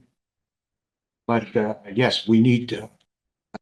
We've been lucky. Now we've got 2 doctors that moved into the area, which is great. So we need to keep that momentum going. So I'd be in favor of what they're asking, but we keep at 100,000 to they need to come to council for, like they did the last time. They need extra dollars to encourage the doctors to come. So this I'm in favor of. Thank you. Councillor Bellarmine? Thank you, Madam Mayor. La question est bien simple, c'est comme conseiller Gagné. C'est bien simple. Moi aussi, j'aimerais juste savoir un petit peu de background. Comment il y a de médecins qui est parti dans les derniers 5 ans, comment de nouveaux qu'il y a eu, juste pour nous donner une idée. C'est pas pour dire, ah non, on n'a pas eu assez, on ne donne pas ça. Un petit peu de background. Well, and we have time, like we're not making amendments at this point, so we can try to get the information for when we come back for like full discussion. Councillor Ferry? Thank you, Madam Mayor. So I just noticed we had budgeted 50,000 in 2025 and we only spent 30,000 Mhm. happens to the 20, can that be allocated to 2026?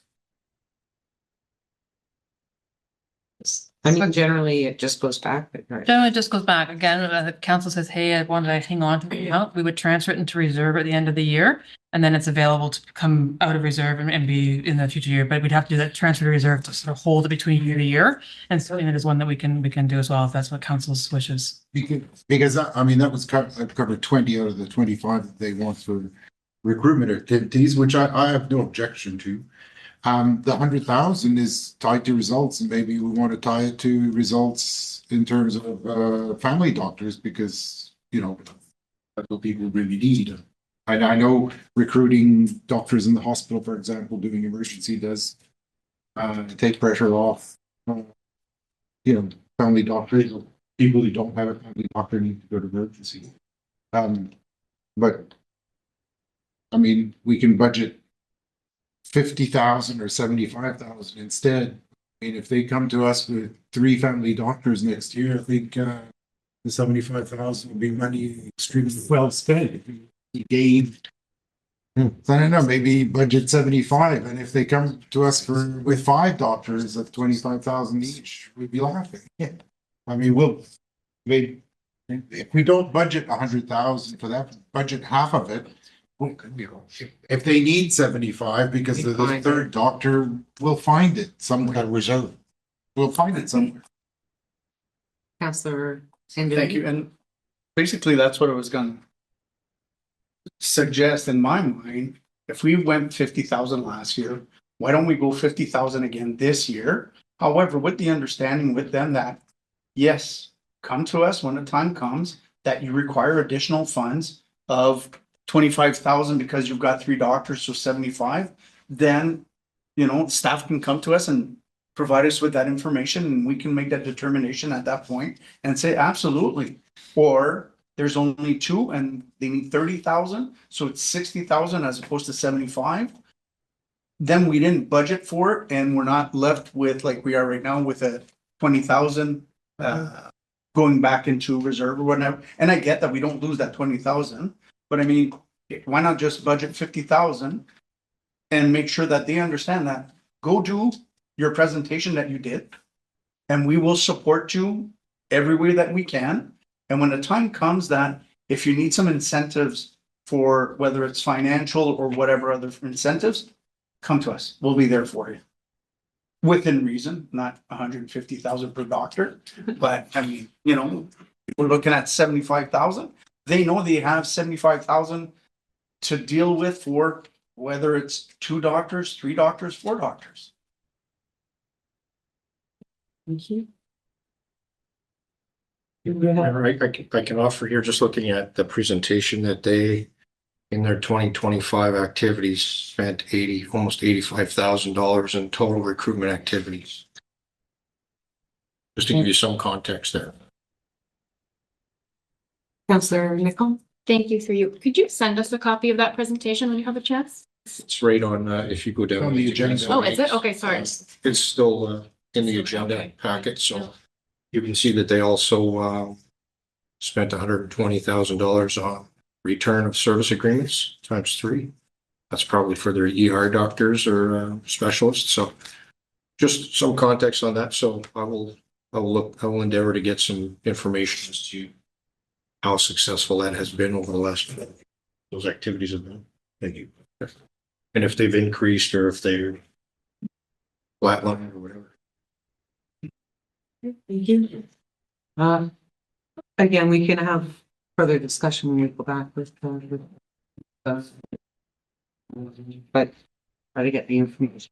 Other questions or comments on economic development? Right.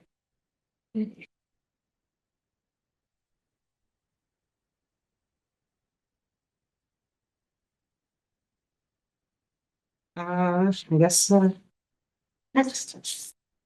Fire services.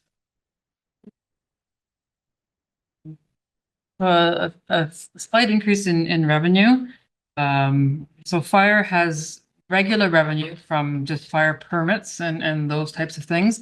A significant driver of revenue over the last several years has been MTO. And that's when there are accidents on the highway and our fire responds to assist with MTO accidents on the highway. And so the increase you see there is to do with the provincial response. Now, when you look back across it historically, you see a couple of big years there. And then why we haven't adjusted for that is that we get insurance recovery still through my goodness, what's the name? One fire marquee. Yes, yes. And so they assist municipalities and fire services in getting insurance recoveries if there has been, particularly with commercial fires, but sometimes with homeowners as well, if they have a policy that actually provides for actually fire coverage, and typically it's on a per truck response, an hour's response to that.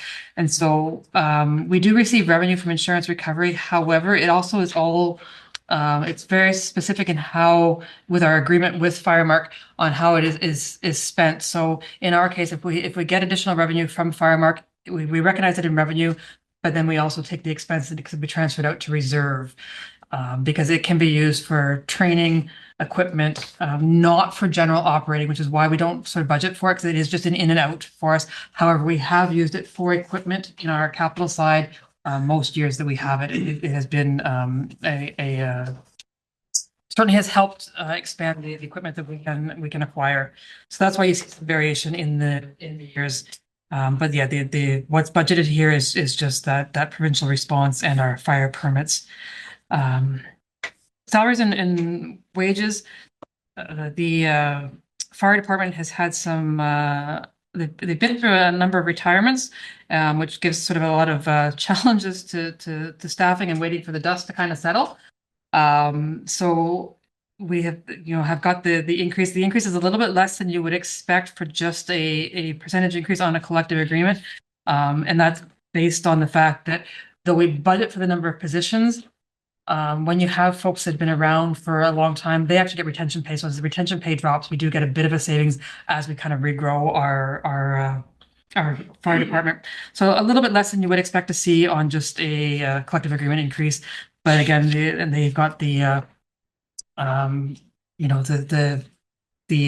full-time fire and our part-time fire in there. We did increase part-time fire a little bit as far as expected wages. The chief has been diligently working on training and updating and investing in our volunteers, and that does just require a little bit more time on weekends and such as they come in. So it's a little bit of an increase to our volunteer fire compensation as well. Same situation with the benefits that we've seen with everyone else. They actually had a little bit of a win just due to OMERS and the pension as being a bit of a savings this year for them as well. Education, again, a little bit of an increase in their education. We've had a problem for a few years when we're going to send folks with the closure of the fire college. And this isn't new because the closure of the fire college was a couple of years ago, but it does just cost us more to get our folks trained than when it was at the fire college, and it cost us very little, and their accommodations and everything were included. But again, both are doing volunteer training and bringing somebody here to do training, or as we have got, retirements, and we've got folks that are moving into very different promotion languages, and it means they are traveling to places for a week at a time for training. So the chief does have a fairly good training plan, and certainly the increase, even though you haven't seen in the prior years, the increase is a lot to do with this the transition and the fact that we are now sending Madam Crowley. Sorry, sorry. I can talk fast and I can also talk slowly. Yeah, sorry. I apologize. Slower. I apologize. Yeah. Sorry. Yeah, it's the end of the night. We're getting there. I know you're in a hurry.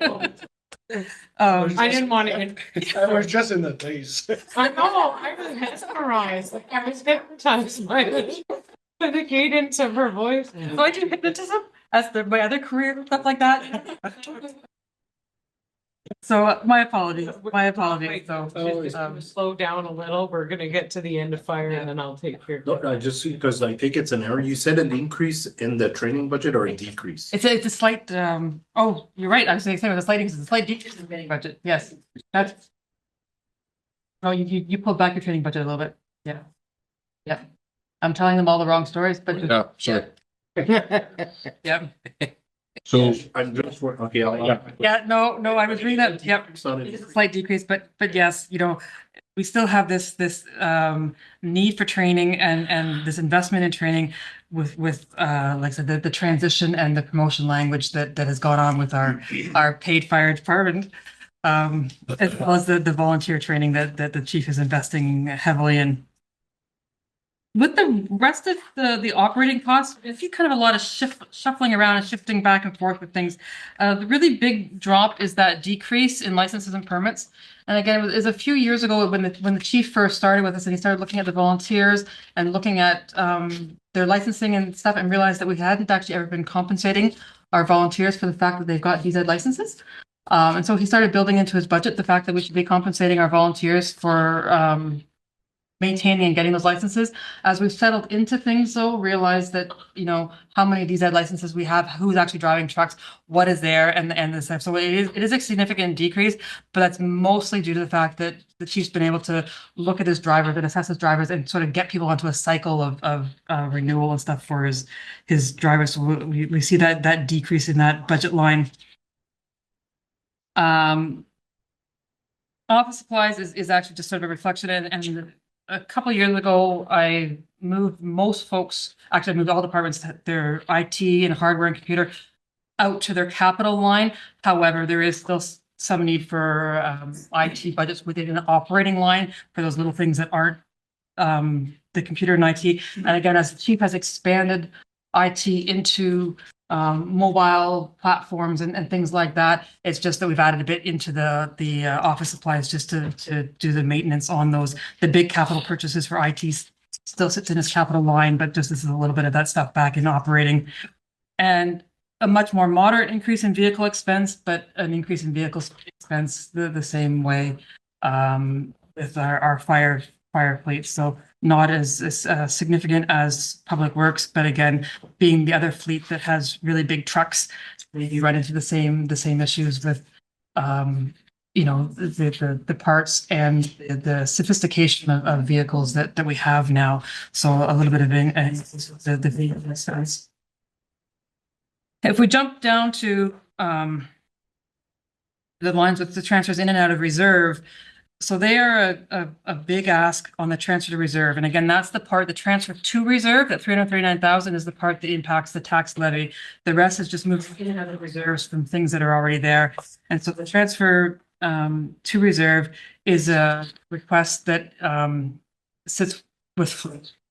And there is a little bit of an addition request into equipment reserve, so that again, when we look at capital tomorrow, the chief has got a good plan of sort of 10 years and 15 years of rolling over. So we're rolling over equipment on a regular basis. Now that we've got that plan, we know that we need to be moving more money into our equipment reserve.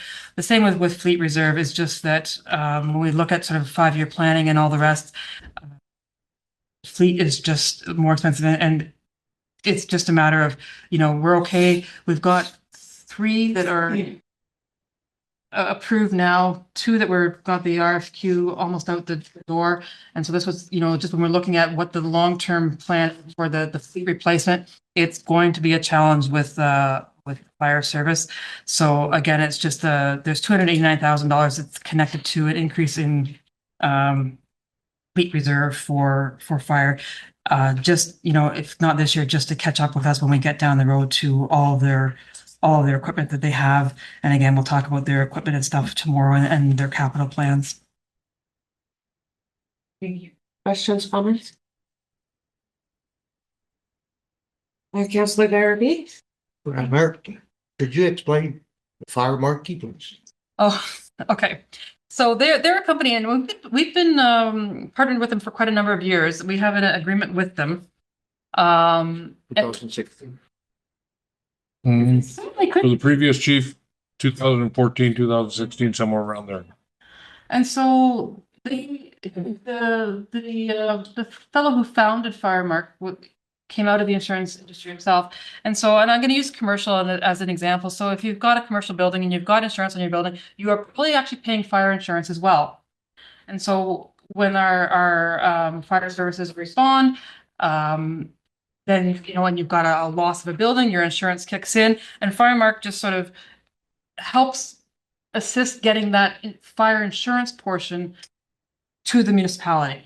And so it's not a cost to the resident or the business. It's coming out of the insurance, but it just comes back. And so, like I said, in our agreement with Firemark, and so then they hold a portion of the proceeds. They hold as their part. I think is it 25%? 30%, I think. Yeah, that they hold, and the rest comes to the municipality with the understanding that it's used for training, equipment, and capital purchases. So that's why we just move it into reserve. And it has been up and down. We had a few years that were quieter because we had to update our bylaw and everything to make it work. But it's been up and down. But it has been it certainly has been beneficial in helping us get some of that equipment replaced. Thank you.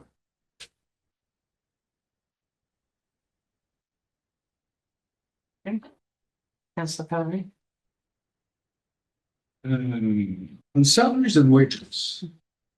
They're based on sheet and the full-time employees and more. So the salaries and wages is it is our chief and our admin, our full-time firefighters and our volunteer firefighters are both in that line. Was there a way in future years to separate out the full-time staff from the volunteers? Volunteers, just so we can see what the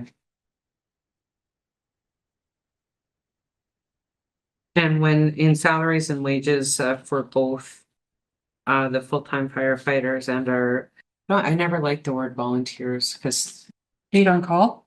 Yeah, paid on call or that also includes their training hours. They're paid for training hours as well. Okay.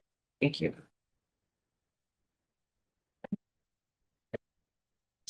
Okay. Oh, Councillor Larrabee? That would be for the chief. How many 3/4 tons do you have on our fleet for firefighting? 2. Got 2. That eases. 2 3/4 tons, 2 half tons. That eases on the Class D license for. Okay, so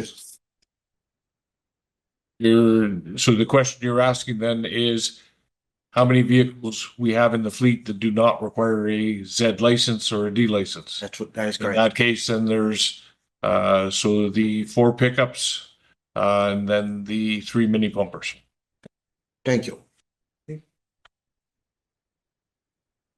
When we look at capital tomorrow night, is it possible to get a full fleet list for fire?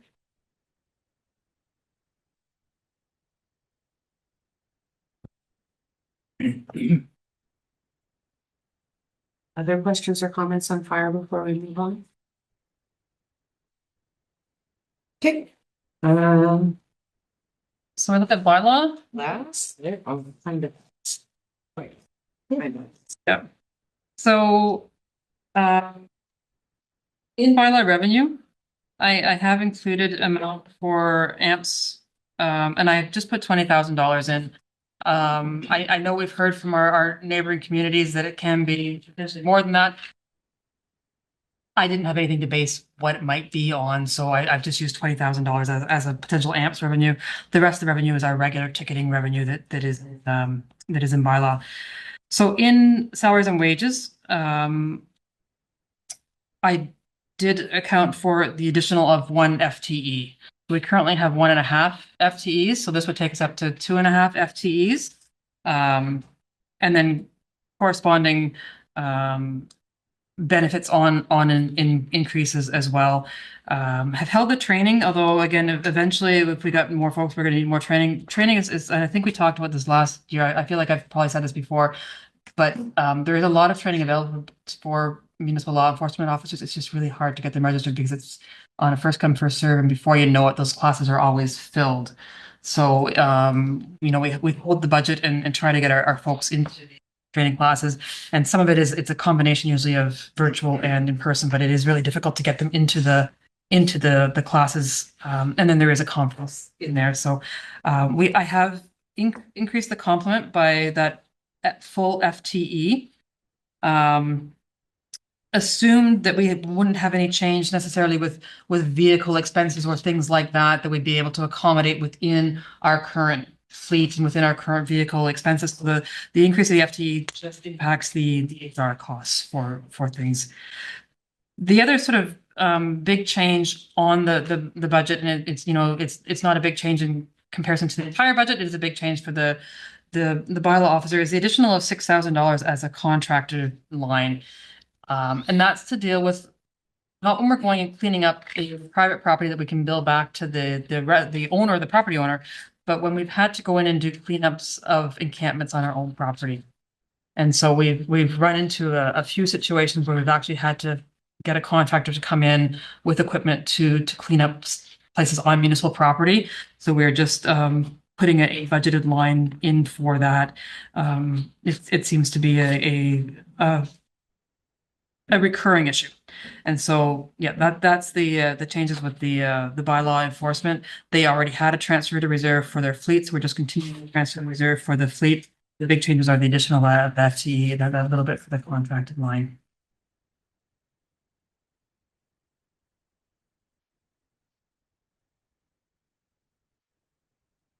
Great questions, Palmer. Councilor Fedde. Thank you, Madam Mayor. I welcome the FTE in bylaw enforcement. You mentioned about vehicle expenses. So now when we hire a third one, will they each have their own vehicle? At this point, I've assumed that we'll have some scheduling shuffles that will like either a broader coverage. It is nice to have bylaw officers that overlap sometimes when they're doing files. So at this point, I've assumed no additional new vehicle. We have sometimes had bylaw officers do a little bit of use your own vehicle, but at this point, it's assumed no new vehicle. That would just be sort of expanding hours or coverage or time and doing some overlap and things like that. But that is absolutely a consideration that might have to come up is whether one vehicle is actually sufficient. So they will be working separately. The Yes. intention is Yes. for them Yes. always be working trained up. I would probably not always. I'm sure there are instances where it is mandatory that more than one person attend. But generally, The intention is that we expand their capacity. Yeah. Hours and like maybe somebody's available on the Saturday in the summer. Right? Yeah. rather than 8 to 4, it's more of That's going to be my next question. a series of just some strategic scheduling. 4 a.m. parking checks in the winter and That's a prime example. Tomorrow morning, they will be starting at 4 for snow removal. So they work their 7 hours, they're done. So any bylaw requests or service requests that come in tomorrow afternoon, I won't have anybody available to be able to attend to those. So the intention, as Ms. Craddock has mentioned, Madam Mayor, there will be some overlapping, depending on situations. There's cases where there will be two. So if one, let's say, starts at 7 in the morning, we'll have an overlap, say, from 11 to 2 or something like that. The other one will work further on. And again, not to be a bully, but people know that on weekends, there's usually no bylaw officer around, and we'll take advantage of those opportunities.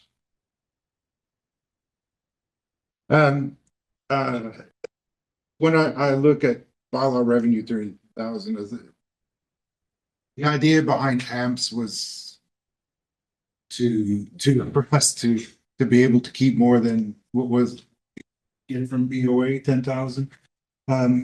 So I'm hoping that we can really get that number.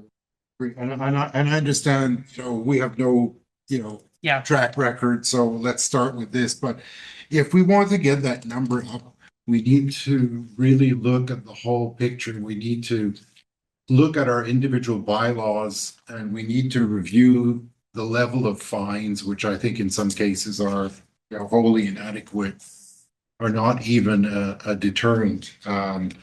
I've submitted a agenda item request to discuss a new noise bylaw, which I hope is going to be on the agenda soon. Just to give you an example, it's $100 is the standard fine for noise. It's, people who have a party these days, they'll happily pay $100, and also knowing that nobody's going to show up on a Saturday night. So we need to really look at the whole situation and look at all our bylaws and see how we can maximize that number.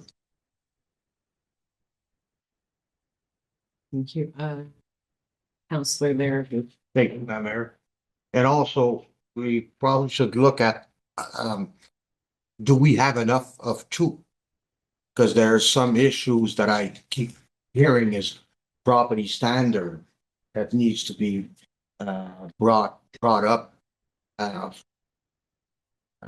in fighting and between, neighbors and whatnot. So do we have enough of two?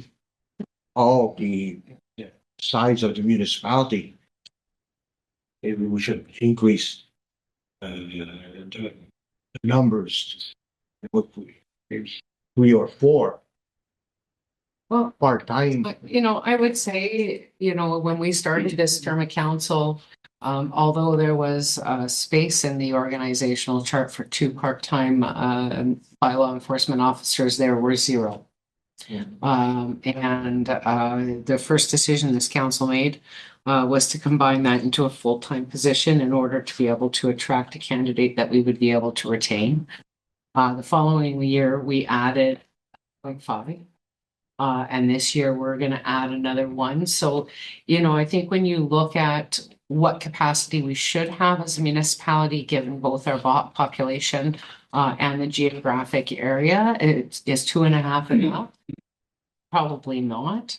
But I think that my opinion is the way to grow it is incrementally as we've been doing. So, add some, increase the revenues, do a lot of the work, which I think this council has done in reviewing bylaws, and there are still more to do, whether the noise bylaw, the property standards bylaws are probably another one that, given some of the chronically problematic properties, and there are a handful within the municipality, whether that bylaw addresses those issues or not, and whether there are changes that legally we can make that will make enforcement easier for our officers. But I think that this council is working responsibly towards that goal, and just trying to take a kind of a measured and systematic implementation of more effective bylaw service. And I believe that so far we've been successful, and we will keep making those changes and adding complements and stuff. But we have to be conscious that that one officer, if we added another one, if we wanted to do 2 this year, then we probably do need a vehicle.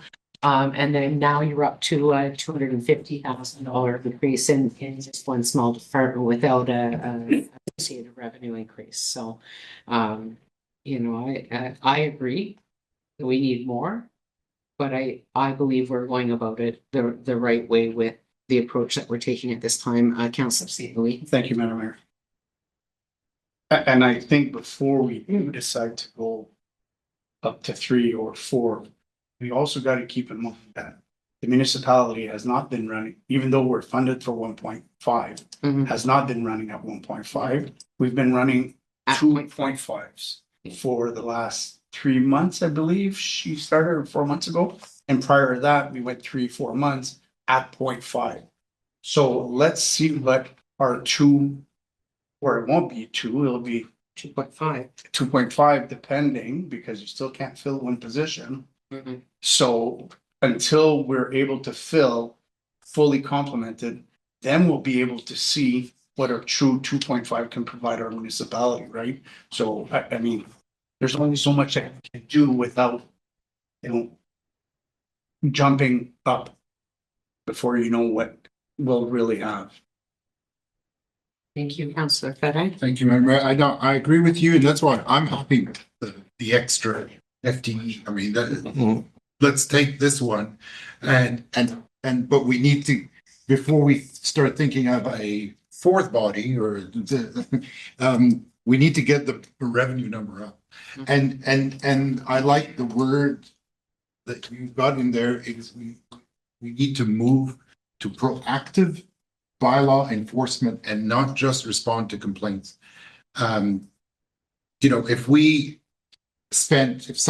bylaw officer can sit at a computer for 3 days and identify every single unlicensed short-term rental in West Nipissing, could bring in 500 times 100. That's a lot of money. Mm-hmm. And it's quick. Don't count the chickens. And there's other examples. How many sea cans are there in the urban area of West Nipissing that shouldn't be there? Mm-hmm. But we need to go and do something about that. Absolutely. Okay, other questions or comments on the budget?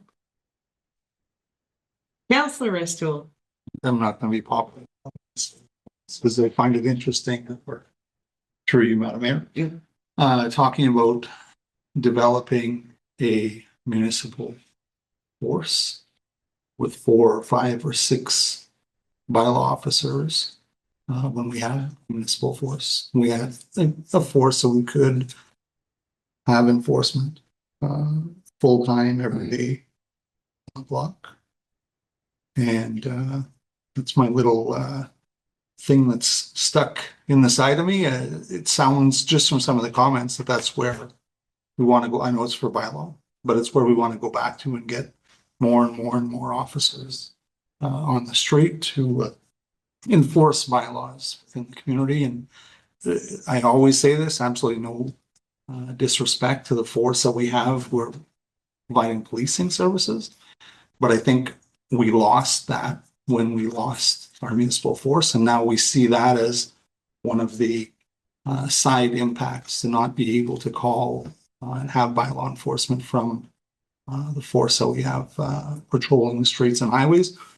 And we're going to get to it, but I think we're going to see another fairly significant increase in policing costs for the community this year in the draft budget that we have. So I think we're putting those things together. It's really the costs are adding up after the fact, and we can't do anything about it, and that's okay. But I just wanted to share that because it's something I'm hearing more around the table. We want to see more enforcement, and it's too bad that we don't have some of the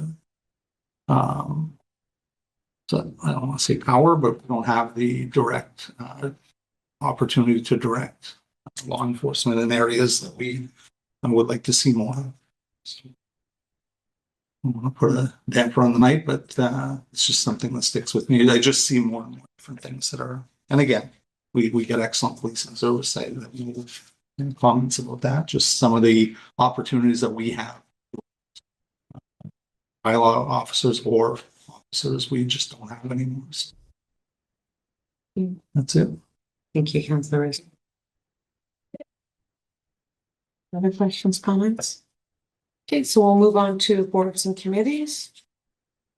Pretty good. One page. In like something as a whole, I waited for the whole thing to finish to see, because a lot of them have similar items, right? Yeah.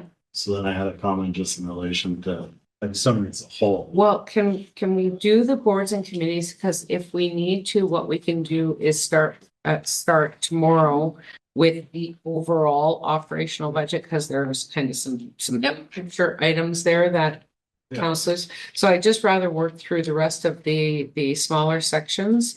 And if we run out of time, because I am not voting to extend curfew tonight. Whatever you guys want to do, you can do. I'd rather tonight than. But we'll get as far as we get in the next 17 minutes and then we'll pick up where we left off. So if that is with a review of the big picture operational budget at the beginning of tomorrow before we move into capital. And that'll, is that? Yeah, it ends at 9. Yeah, we ended. Yeah. Okay. Thank you, Councilor Rivard. Ms. Braddock? So before we get to on the screen there, looking at page 44, I just left the Emergency Measures and Heritage Commission as a placeholder. They were just funded very small amounts over the last few years. Last year, council removed the funding for these two altogether. It was 500 for one. Rather, you can see there's been very little activity in either one. I left these in here just kind of as a placeholder, so council just can look at them if council wanted to look at those. Otherwise, we'll flip on to page 45. And East Cemetery and Police Board, fairly static estimates of budgets, and the library being the significant change. This is an approved budget, and I believe that you were circulated just this afternoon, sort of the details on their budget. So as you are aware, you know, they come and ask for a level of support or like a levy from the municipality, and that's the amount that council has the say over. You've got the details because they provided us the details, but we're not actually able to say, well, I think you should spend less in this area type thing. So, but it is a fairly significant increase from the ask from the library. Questions or comments? I'm sure we'll have further discussion on this item. The full library budget there was sent to Mike this afternoon. But I will note that this is an increase of over 20% in their web request to us, and represents almost half a point of property tax increase.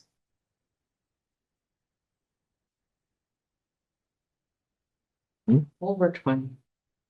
From 454 and 20. Sorry, my bad, man. Thank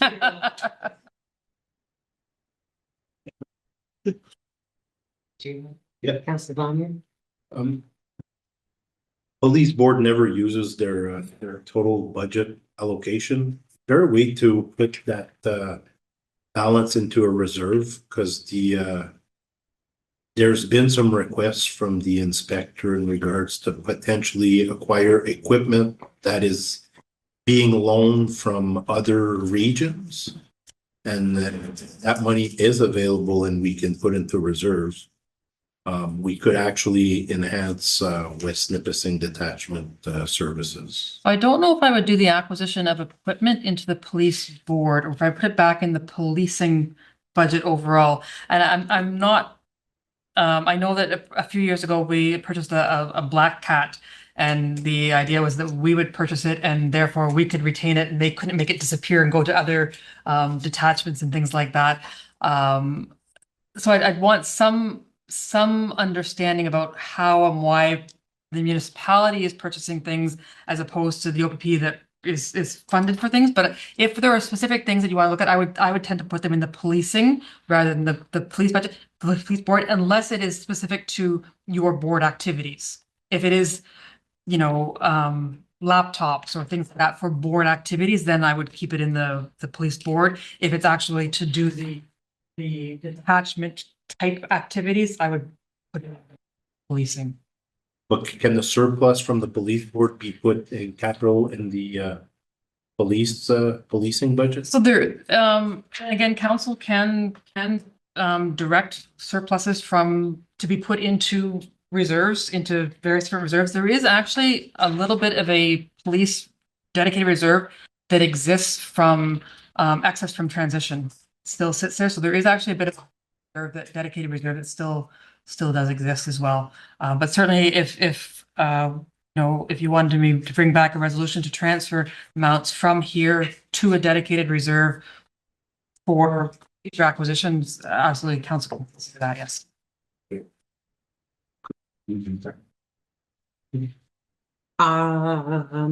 I'll bring all my reserve transfer requests at the next council meeting so that it's actually a resolution, but I certainly can do that, yeah.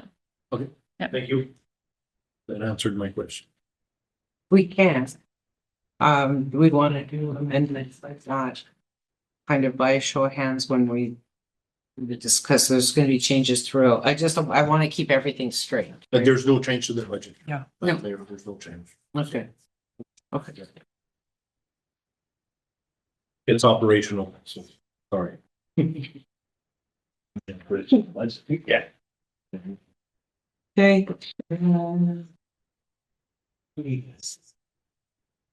Okay, any other questions on that board's page?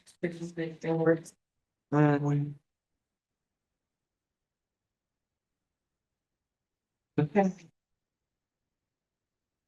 Policing? So there are a lot of shifting pieces in policing. I'm gonna start with the other revenue that decreased in 85,000. So the other revenue is all the criminal record checks, all of that go through our detachment, and we would receive the revenue quarterly from the province.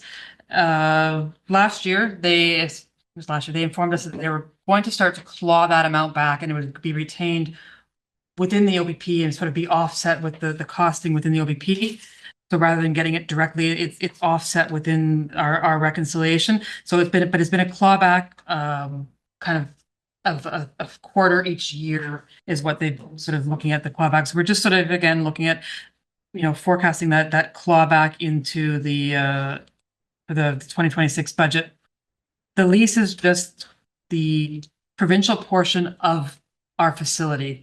And so again, we have the facility in Cache Bay there. Part of it we don't collect lease on because that's municipal policing, but 48% of it we do collect lease revenue from because that represents the policing. It's all called provincial policing, but it is all those police officers that are not tied to West Nipissing, or all that police activity that's not tied directly to West Nipissing. I've put in a forecasted increase in grants. However, there is a forecasting increase in the contractor line as well that's sort of wrapped up in there. So in 2025, the funding was ending for the support of the community policing. However, we were successful in securing mobile crisis response funding to do a similar type thing. So we got funding in 2025, and so we've got a full year of funding in 2026. So we'll see that's why the grant line went up, but part of that contractor increase is tied to the individual that will be assigned to that project. So the grant revenues are kind of just in and out on that. Benefits and wages is just connected to our police officers that retired prior to transition, because they still have benefits until they reach a certain age and come off it. So we do have some retirees that are still in the system. So the contractors, so that line is primarily obviously our OPP contract, but that's where that other services that they're going to be the individual that responds with the mobile crisis response, it's contracted with the hospital, so that part is in there as well. And forecasting the OPP cost, I did a few different things to take a look at. Now, council, remember that we were in budget last year when with an increase in policing costs that was based on reconciled 2023 plus our 2025 estimate. And then the province came back and clawed back, and said, hey, we understand, we're going to give everyone this one-time break on policing costs. And they did think, 10% of this, 41% of reconciled, and they did a lot of amounts. And so we came back to council, and council said, with our new estimated cost of policing based on the information we've been given from the province, and council that time also said, we want to hang on to a little bit extra because we know that we're going to have to catch up. So in 2025, council didn't take all of the kind of discount that was available to it because council knew that there was going to be a catch up coming. And then when we actually started to get our bills from province, it was actually even lower than we estimated based on all the various reductions. So we end up lower than we estimated, even with this adjustment that we did in budget. So when we're looking at budget for 2026, it makes it a little bit challenging as far as where we go. Now, the good news is that council did make that decision last year to not come all the way down. So you don't have to go all the way back up. We have not got our billing or reconciliation yet. They had told us probably end of November. I'm expecting it there for any day. Hopefully we'll get it before we're done this process. So we actually have got a better number in there. However, we did receive correspondence, and I believe we brought it to council in correspondence earlier, perhaps not, but if not, we will bring it to council, where they're saying, yep, they're looking at various things. There is legislation that's out for review on how they're going to allocate costing between municipal policing and provincial policing, and how they're doing that part, and also what they're doing to limit those increases like some communities saw last year. We actually weren't as bad in our increases as some communities were. And so they are capping increases at 11%. And they're also doing some reductions if you're more than 5% variation from the norm and 10%. And there's various different reductions they go if your actual sort of calls for service change more than what the median sort of number is. But what is built into the 2026 number is actually slightly more, because I took a look at what our 2025 should have been and how it would move forward with reconciliation. Then I took a look at what 11% of our 11% increase over our actual for 2025. And that's where we're sitting. We're sitting in that where it's just a little bit more than what you see here. It's just a little bit more than the 11% over actual. It certainly looks like what our 2025 should have been, plus a reasonable increase. I think it's a reasonable number, based on what we know right now. We're certainly under that 11% cap, or so that I think that we shouldn't get surprises more than this. And I'm really hoping that we do actually get our statement.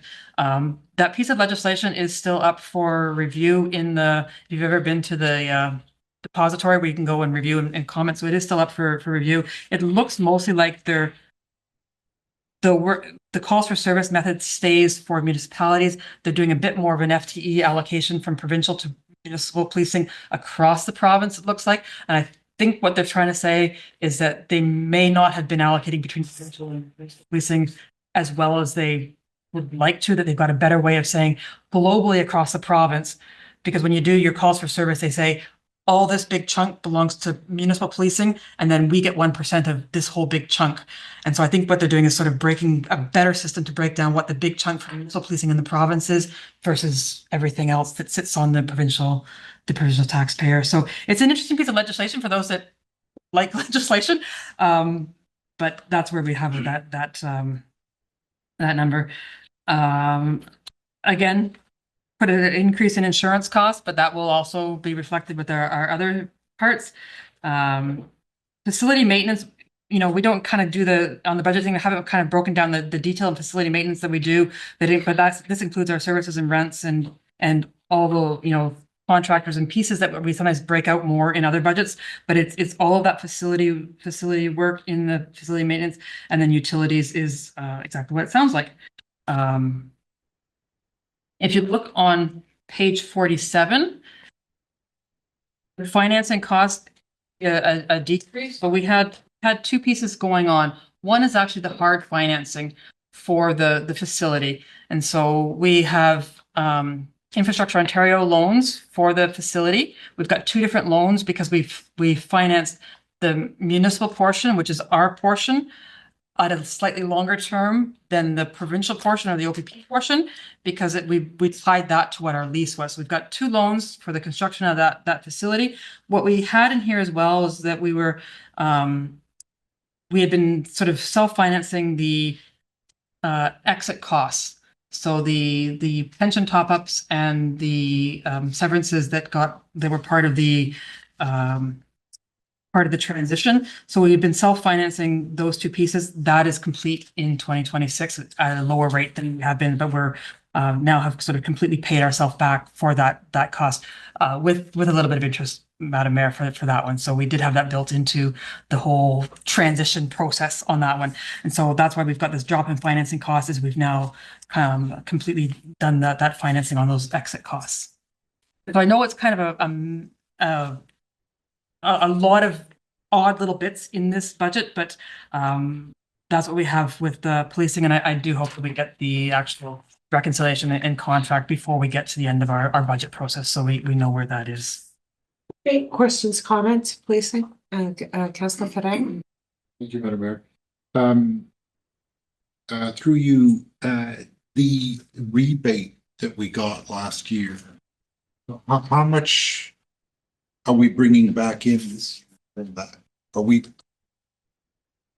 from what I can remember, we didn't think that we put some in reserve so that we could bring some back every year. Was that the case? We didn't actually put it in reserve, so we just said, you know, we thought that our overall contribution was going to drop by, and I'm not positive on I think we thought that our overall contribution would drop by just over $200,000, and we only dropped it by $100,000. So we kept the level higher, which is why you see actually when you look at the contractor line, you see that we're actually under budget in the contractor line because we kept that level higher intentionally so that we just don't have to move our budget line as high. It wasn't that we put money into reserve, we were just sort of setting that spot so that we did part of the increase last year and we can do the rest of the increase sort of this year. It went into a general reserve?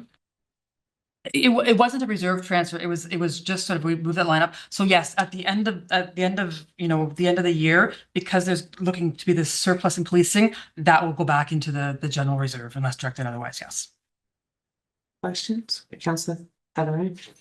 Another product. If you keep going, you're gonna have to switch to French.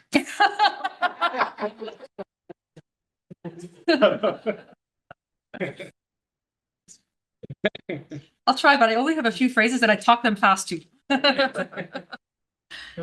Just the lease. So yes. 338. That's for the rental of the building. Yes. Yep. Contractors. Yep. Does that mean the police force? It's the contract we have with OPP, and there's a little bit additional. Let me just see. There's a little bit. There's another in 2026. There's another 130,000 that's actually tied to the fact that we've got this grant revenue that we're funding a different position that is actually a contract with the hospital for the mobile crisis response. But yes, the rest is the policing contract with the OPP. Okay. And the loan that you say that we have on the building, you said it's in two pieces. One is the hard portion of the police here. Where are those totals? It's on page 47. Okay. So if you look at financing costs, okay. The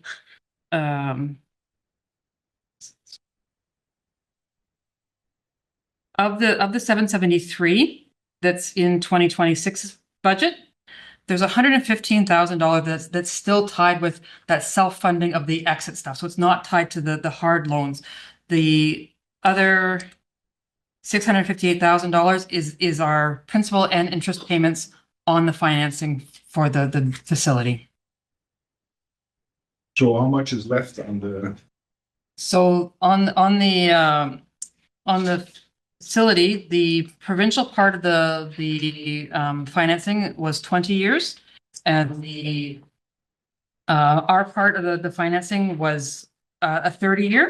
And if you look at the projected debt on page 50, you can see the two loans there. The one that's a little bit smaller is the portion we're paying it off faster. So just shy of 3.8 end of this year and 4.5 on the municipal portion. So we still owe over $8 million. Yeah, you know, loans are slow to pay off at the beginning. It's a lot of interest at the beginning and then it changes eventually. But yeah, yep. Is that unlock interest for long term or? It is, yes. I remember when we switched to the OPP, we're saying that we will see the benefits. I don't know if we do or not. We would see the benefit, I think, was 25 or maybe earlier, a little later. Yeah, so the year that we transitioned to to calls for service instead of FTE models, so we transitioned in 19, so it would have been the 2024. Yeah, so sorry, 2023. So if you look at the contractor line in the historical on page 46, see 2021 we were 4.2 4 million. 2022, we were 4.6 million. 2023, we dropped down to 3.4. That was the year that we hit the savings. That's when we went from FT two to golf. The cost of service, yeah. Yeah, it was huge that year. Yeah. Yep. What's, Okay, if you have one more question, we need a motion to adjourn or a motion to extend. We can start, we're gonna have another long night tonight or tomorrow, so I don't really want to extend tonight if we don't have to unless you guys want, I mean. If somebody makes a motion and somebody seconds it and 2/3 of you vote for it, I'll stay. What's the curfew? Please, and 30. So at this point, we need to, because we are past curfew. Because we're at the 3-hour mark for our meeting. I either need a motion to extend or I need to have Madam Clerk read the motion to adjourn and we'll pick up where we left off. We can pick up with policing with additional questions. Yes. motion to adjourn. It is moved by Councillor St. Louis and seconded by Councillor Fedin. Be resolved that bylaw number 2025-99 being a bylaw of the West Nipissing Municipality to confirm the proceeding of council at its meeting held on the third day of December 2025 should come into force as with effect on the day it was passed. All those in favor? Carried. Moved by Councillor Fedin, seconded by Councillor St. Louis. The council held it December 3rd, be adjourned. All those in favor? Carried. He's got it. Just give me another. Is it done? Nobody.